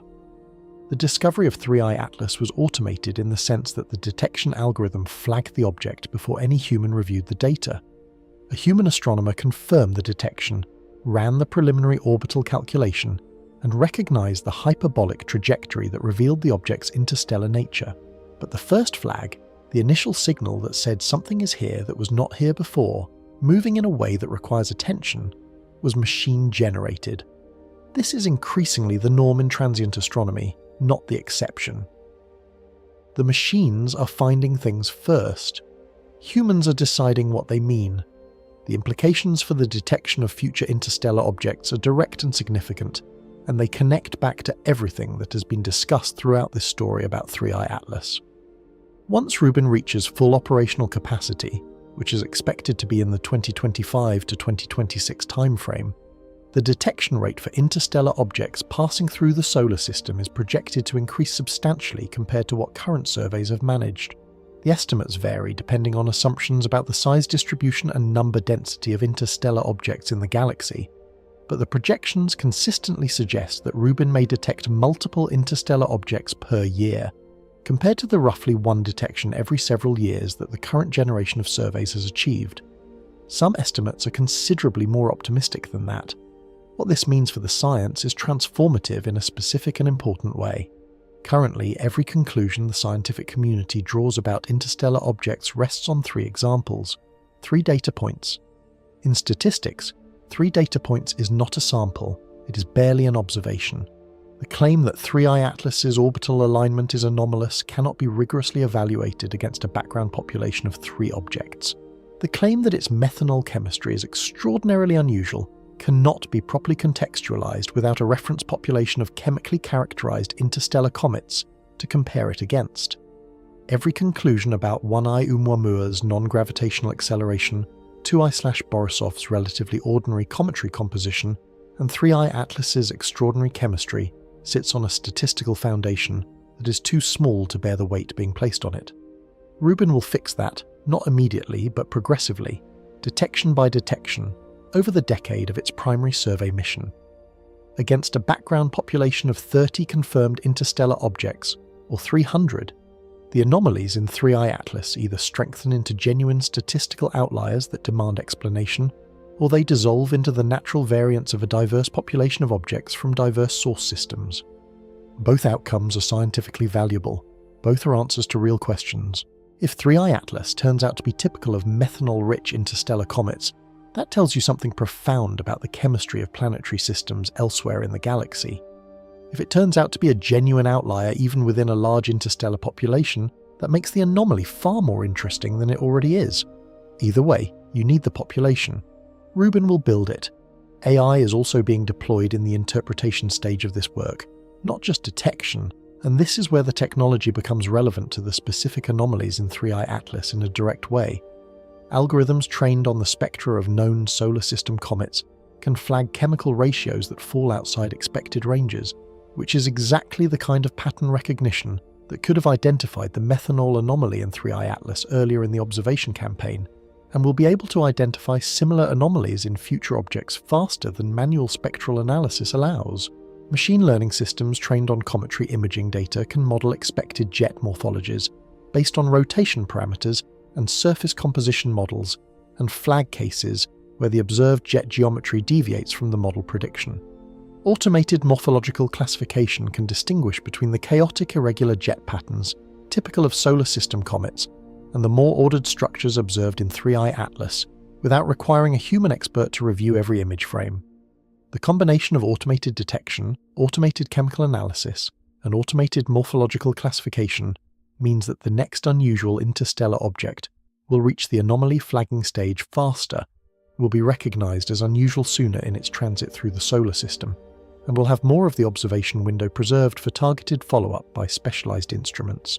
The window problem that has haunted interstellar object science since One-Eye Oumuamua was detected too late for adequate study does not disappear with Rubin and AI pipelines, but it becomes significantly less acute. More warning time means more science. More science means better answers to the questions that 3i Atlas has raised and left partially unresolved. The ethical questions around AI in science are real, and they deserve to be named clearly rather than buried in the enthusiasm for the technology's capabilities. If an algorithm identifies an anomaly and flags it for human attention, but the human review process involves researchers who are unconsciously predisposed towards certain interpretations of that anomaly, the AI has not made the science more objective. It has moved the bias downstream, from the detection stage to the interpretation stage, while adding the superficial appearance of objectivity that automated systems often carry. The question of how AI classification systems are trained matters enormously. Training a cometary chemistry classifier on solar system comet spectra, and then applying it to interstellar objects, assumes that the reference population is applicable to the test cases. If interstellar objects are systematically chemically different from solar system comets, which 3i Atlas strongly suggests they might be, then a classifier trained entirely on solar system data might systematically mischaracterize interstellar chemistry, rather than flagging it as anomalous. The tools are only as good as the assumptions embedded in them, and those assumptions are made by humans who have their own blind spots. The astronomical community is actively discussing these questions, which is itself a sign of a field taking its new tools seriously. The goal is not automation for its own sake. The goal is better science, faster science, science that does not miss the next 3i Atlas because nobody was looking at the right patch of sky on the right night. What the combination of Rubin's survey power and AI analysis pipelines represents is, in the most practical terms, an expansion of humanity's effective attention span when pointed at the sky. The age of the rare interstellar visitor detected by chance, the Oumuamua that slipped through almost unnoticed, the 3i Atlas that arrived with enough warning for a coordinated campaign, but not enough for a dedicated mission, may be ending. The age of the routine interstellar visitor detected by design, characterized systematically compared against a growing catalogue of similar objects, studied with instruments specifically prepared for its arrival, may be beginning. That transition is not guaranteed. It depends on funding, on operational success, on the continued development of analysis tools that are genuinely fit for purpose. But the infrastructure for it is being built right now, and with that transition comes a responsibility that the scientific community is only beginning to fully articulate. When we can find these objects reliably, when we have the data, when the anomalies are clear and the questions are sharp, we will need to be ready to ask them without flinching, whatever the answers turn out to be. Part 14. The Rise of Interstellar Object Detection. 3 confirmed interstellar objects in the history of human astronomy. 3. Take a moment with that number, because it sits in a very uncomfortable relationship with everything else we know about the scale of the universe. The observable universe contains somewhere in the range of 200 billion trillion stars. That number is not a rhetorical device. It is an estimate based on galaxy counts and stellar population models, and it is so large that it functionally resists comprehension. Each of those stars represents a gravitational anchor around which, in many cases, a planetary system assembled over millions of years from the same disk of gas and dust that formed the star itself. And each of those planetary systems, over the billions of years of its existence, ejects material into interstellar space through gravitational interactions between planets, through close stellar encounters, through the dynamical chaos that characterizes the long-term evolution of any multi-body gravitational system. The theoretical models of how interstellar objects form and propagate through the galaxy are not speculative in the way that some of the ideas discussed earlier in this story are speculative. They are grounded in well-understood gravitational dynamics, calibrated against observations of planet formation and orbital evolution in our own solar system, and applied to a galaxy-wide population of stellar systems with a range of ages, compositions, and architectures. Those models consistently suggest that the interstellar medium, the cold, dark space between stars, is populated with an enormous number of ejected bodies. Estimates for how many interstellar objects are transiting our solar system at any given moment range from thousands to potentially millions, depending on assumptions about ejection rates and size distributions. The solar system is not empty between the planets. It is full of visitors we have not yet learned to see, and we have found 3. The reason for this discrepancy is not scarcity. The objects are there. The reason is detection geometry, and understanding it properly is essential to understanding why the next decade of astronomy is going to be so different from everything that came before. A typical interstellar object, based on what we have observed so far, is a body somewhere between a few hundred meters and a few kilometers across. At interstellar entry velocities of tens of kilometers per second, an object of this size crossing the inner solar system is small, fast, and exceptionally dark. Cometary nuclei have some of the lowest reflectivities of any objects in the solar system, reflecting only a few % of the sunlight that hits them. An object a kilometer across, dark as charcoal, moving at 50 kilometers per second, crossing the inner solar system in a matter of months, is genuinely difficult to detect with survey systems that have limited sky coverage, limited sensitivity, and limited cadence of revisits. The 3 detections we have made each tell a story about the survey capabilities available at the time. 1I Oumuamua was detected in October 2017 by the Pan-STARRS survey in Hawaii, but it was already on its way out of the solar system, already past perihelion, already receding and fading when the detection was made. The observation window was brutally short. By the time the astronomical community understood what they were looking at, the window for detailed characterization was essentially closed. The anomalies that generated so much discussion about Oumuamua, the non-gravitational acceleration, the unusual elongated shape inferred from its light curve, were measured from data collected in a matter of weeks before the object became too faint for most instruments. Every conclusion about Oumuamua was drawn from a dataset that lasted roughly 80 days from discovery to the limits of detection. 80 days to characterize the first known object from another star system. It was not enough time.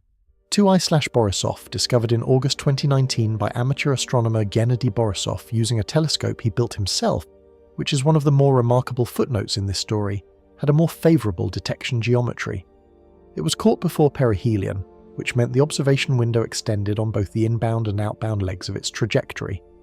It was also intrinsically more active than Oumuamua, producing a visible coma that made it easier to detect at larger distances. The result was a more extended observational campaign, more chemical characterization, and a more complete orbital solution. Borisov turned out to be, in chemical terms, relatively similar to solar system comets, which was itself scientifically informative, suggesting that at least some interstellar comets form from chemistry not dramatically different from our own solar systems. 3I Atlas appears to have been caught early enough for a genuinely substantial observational campaign, which is why the dataset it has produced is so much richer than anything available for the first 2 interstellar objects. The Atlas survey detected it with enough lead time to coordinate multi-instrument response across ground-based and space-based observatories. ALMA, Hubble, James Webb, the Very Large Telescope, Gemini, Subaru and others have all contributed data to what is now the most comprehensive characterization of an interstellar object ever assembled. The anomalies emerged from that characterization precisely because the dataset was rich enough to reveal them. With Oumuamua's 80-day window and limited spectral data, the methanol story could not have been told. With 3I Atlas's extended campaign and ALMA's molecular precision, it was told in detail that forces serious scientific attention. Each discovery has benefited from marginally better survey capabilities than the one before. Each one has revealed more. The trend line is clear. When the Vera C. Rubin Observatory reaches full survey cadence, the detection geometry changes in a way that is not incremental but transformative. The combination of wide sky coverage, high cadence revisits every few nights across the entire accessible southern sky, and a sensitivity that reaches significantly fainter magnitudes than current surveys means that objects which currently slip through the detection net because they are too faint, too fast, or observed at the wrong phase of their trajectory will be caught. The projected increase in interstellar object detection rates is not a modest improvement. It is potentially an order of magnitude or more above current capabilities. Where the current generation of surveys has found roughly 1 interstellar object every several years, Rubin-era astronomy may find several per year. Some estimates suggest the rate could be higher still, depending on the actual size distribution and number density of interstellar objects in the solar neighbourhood. What a larger dataset will do for the science is genuinely difficult to overstate without sounding hyperbolic, so it is worth being specific about the mechanisms. Currently, every conclusion the field draws about interstellar objects rests on 3 examples. 3 is not a statistical population. It is not even a meaningful sample. The statistical weight that can be placed on claims derived from 3 objects is minimal, which means that every interesting conclusion about 3i Atlas, every anomaly, every deviation from expectation, every pattern that raises questions exists in a state of perpetual qualification. It might be real. It might be a fluke of small numbers. It might be a selection effect. It might be something that the next object will replicate or completely contradict. The only way to resolve that uncertainty is more objects, and Rubin will provide them. Against a background population of 30 confirmed interstellar objects, the orbital alignment anomaly in 3i Atlas either emerges as a statistically significant pattern shared by a subset of the population, or it dissolves into the expected variance of a diverse set of arrival geometries. Against a catalogue of 30 chemically characterized interstellar comets, the methanol ratio either stands out as a genuine extreme outlier, or it turns out to represent one end of a natural distribution of interstellar comet chemistries that our 3-object sample simply did not capture adequately. Both outcomes are scientifically productive. The anomaly confirmed by a large population is more interesting than the anomaly suggested by 3 objects. The anomaly dissolved by a large population is itself an answer, telling you that the object's strangeness was an artifact of small numbers, rather than a signal of something genuinely unusual. Science needs both kinds of answers, and currently it cannot reliably produce either for interstellar objects. Each interstellar object in the coming catalogue will also potentially represent a sample from a completely different planetary system, a different star with a different age and metallicity, a different formation history, a different chemical environment in the protoplanetary disk that made it, a different ejection mechanism that sent it into the interstellar medium. The diversity of what a large interstellar object catalogue might contain is genuinely extraordinary to contemplate. Objects made primarily of carbon compounds, reflecting the chemistry of carbon-rich stellar environments. Objects with metallic compositions suggesting formation in the inner regions of their source systems at high temperatures. Objects with molecular inventories that have no analogue anywhere in our own solar system's comet and asteroid populations. Objects whose shapes and rotation states encode the physics of their formation and their long journey through interstellar space. Objects that arrive from directions in the galaxy that tell you something about which stellar populations are the most prolific ejectors of material. The interplay between technology and discovery in this field is, more than in almost any other area of science, a story of threshold effects with sharp discontinuities. Below a certain survey sensitivity, you find nothing. The sky looks empty. Above that threshold, you find the universe, and it turns out to have been full of things you were not equipped to notice. Oumuamua crossed one threshold, demonstrating that interstellar objects exist and can be detected. Borisov crossed a slightly higher one, demonstrating that they can be chemically characterized in enough detail to compare with solar system objects. 3i Atlas has crossed a higher threshold still, the first interstellar object to benefit from a coordinated, multi-instrument, multi-wavelength response at the level that modern observational astronomy can now provide. Rubin will raise the threshold again, and the universe waiting above that new threshold has been accumulating, undiscovered, for as long as the stars have been making and discarding the material of their planetary systems. Somewhere in the catalogue that Rubin will build over the next decade, there will almost certainly be objects that make the anomalies in 3i Atlas look unremarkable. Objects whose chemistry or geometry or trajectory forces questions that nobody has yet thought to formulate, because the observations required to motivate those questions do not yet exist. The detection revolution is not a future promise. It is underway. The only remaining question is whether we will be intellectually prepared for what it shows us, or whether we will spend the first years of the new catalogue trying to fit genuinely new phenomena into frameworks built for a time when 3 objects was all we had. Part 15. What if the next one doesn't leave? Most interstellar objects pass through and vanish. That is the rule, and it has held without exception for every interstellar object ever detected. They arrive carrying more than enough velocity to escape the sun's gravity. They curve around the inner solar system in a hyperbolic arc. They interact gravitationally with whatever planets happen to be in their path, and then they leave, slightly bent, slightly modified in their trajectory, but fundamentally unchanged in their essential nature as transient visitors. 3i Atlas will be gone. 1i Oumuamua is already gone, currently somewhere beyond the orbit of Saturn, and receding at a rate that puts it permanently beyond any instrument we could realistically deploy. 2i/Borisov is already gone. The solar system is a waypoint for these objects, not a destination. A brief gravitational interruption in a journey that began around another star and will end, billions of years from now, somewhere in the interstellar medium between galaxies, or in the gravitational grip of a star system we will never visit.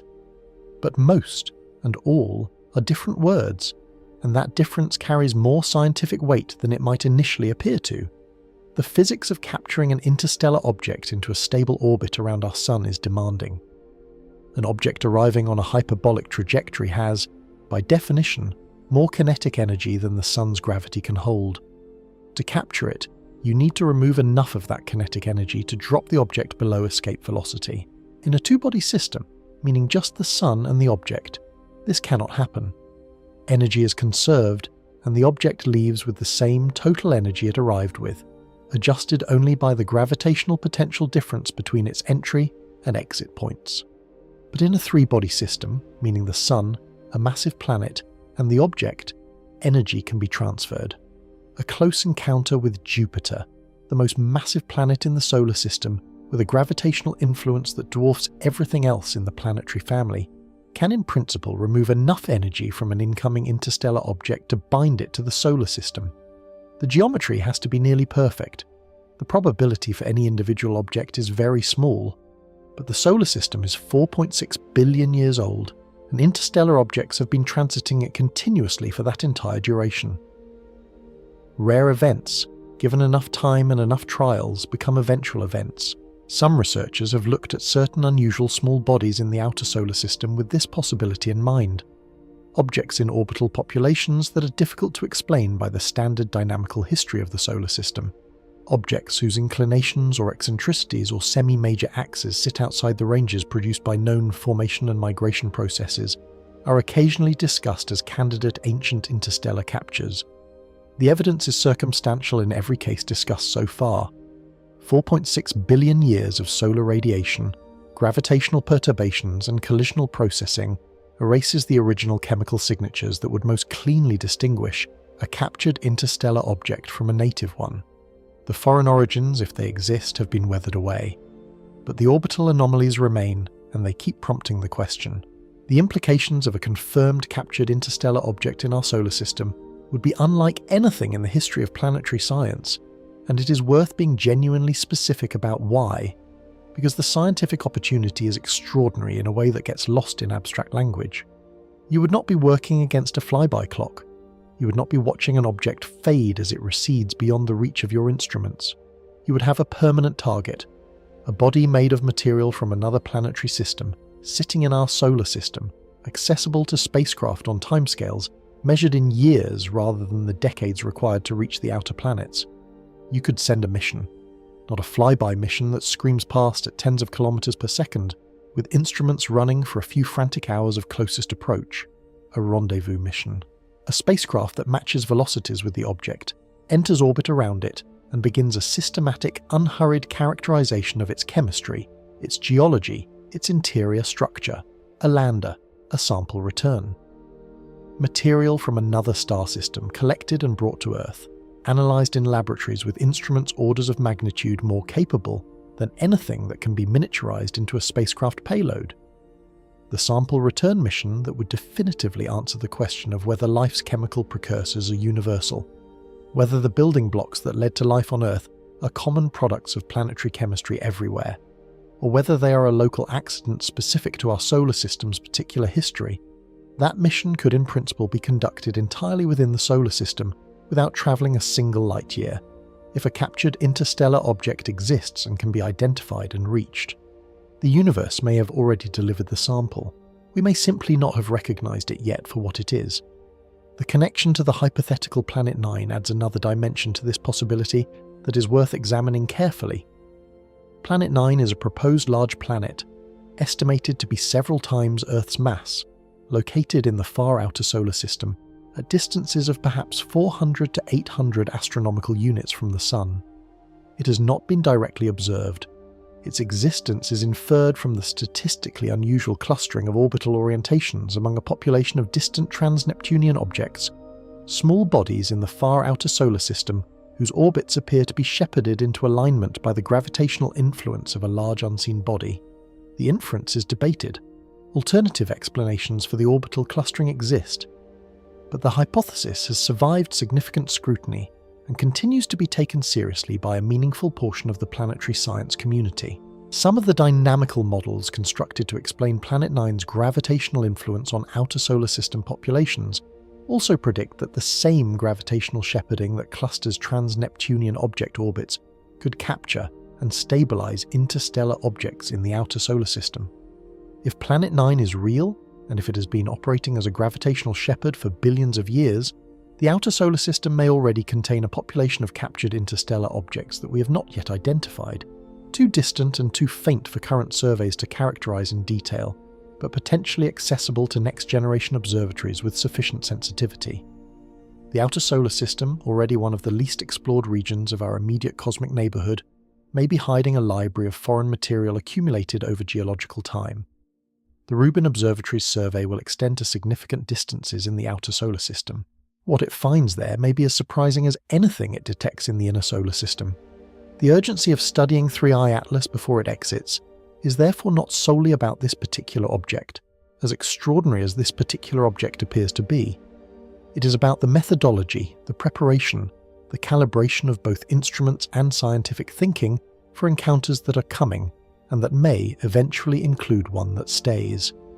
Every measurement made in the remaining observation window, every constraint placed on the orbital solution, every chemical ratio extracted from the ALMA data, every jet morphology characterized by Hubble, every mass estimate refined by the Jupiter flyby astrometry, contributes to the scientific toolkit that will be deployed on the next interstellar visitor, and the one after that, and eventually the one whose trajectory bends just enough in Jupiter's gravity that it does not leave.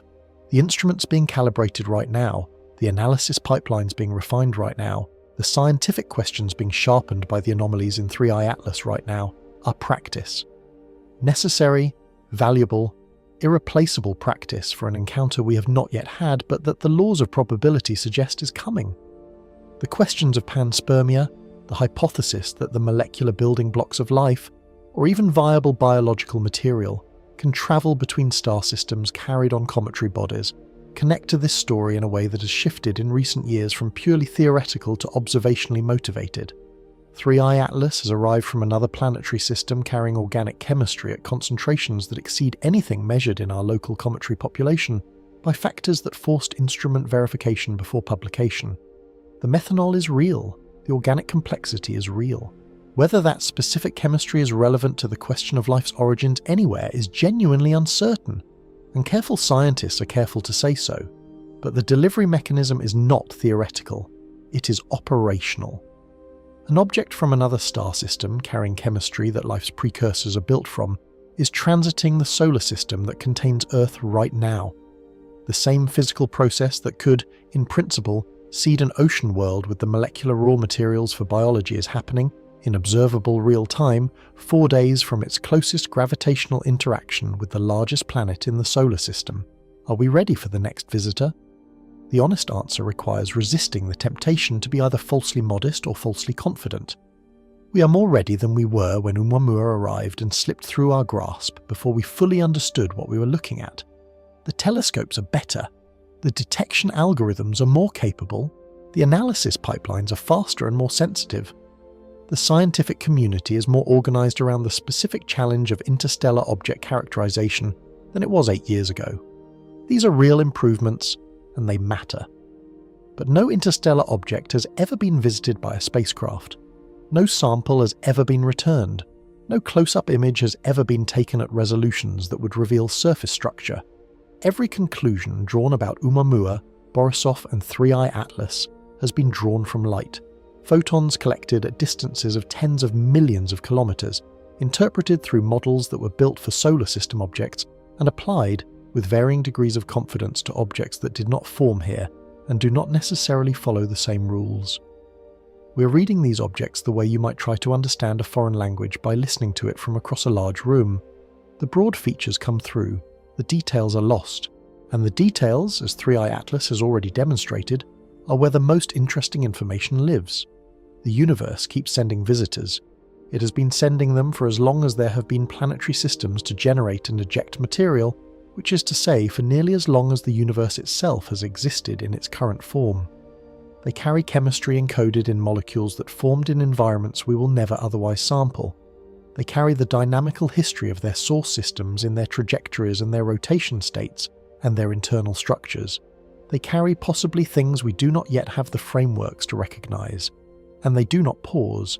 They do not slow down for press conferences or mission planning cycles or peer review timelines. They arrive on their own schedule, interact with our solar system on timescales measured in months, and vanish into the interstellar medium on trajectories that no human technology will match in any foreseeable future. 3i Atlas will skim Jupiter's gravity in 4 days. The instruments are running. The clocks are ticking. The data coming back from this encounter will constrain at least some of the questions this object has raised, and will almost certainly raise new ones that nobody has formulated yet. Somewhere in that data is an answer. Maybe it is the mass estimate that finally makes the outgassing models work. Maybe it is a trajectory residual that demands a new explanation. Maybe it is a clean, ordinary gravitational deflection that files the anomalies under strange but natural, and lets everyone sleep a little better. The universe has produced stranger things than an unusually methanol-rich comet, with symmetric jets and an improbable orbital alignment. It produces strange things constantly, most of which we have not yet detected, in a cosmos that has had 13.8 billion years to build complexity in every direction simultaneously. Or maybe the data shows something else entirely. The universe is not obligated to be simple. It is not required to stay within the boundaries of our current models. It has had time, and it has had scale, and it has had the full toolkit of physics to work with. The next interstellar object is already on its way toward us right now, at this moment, crossing the space between stars at tens of kilometers per second, carrying whatever it carries on a trajectory we have not yet calculated because we have not yet detected it. We will. The instruments are getting better. The algorithms are getting faster. The scientific community is paying closer attention than it ever has before. Pay attention to the next 4 days. The universe rarely offers a second chance to watch something it has never shown us before.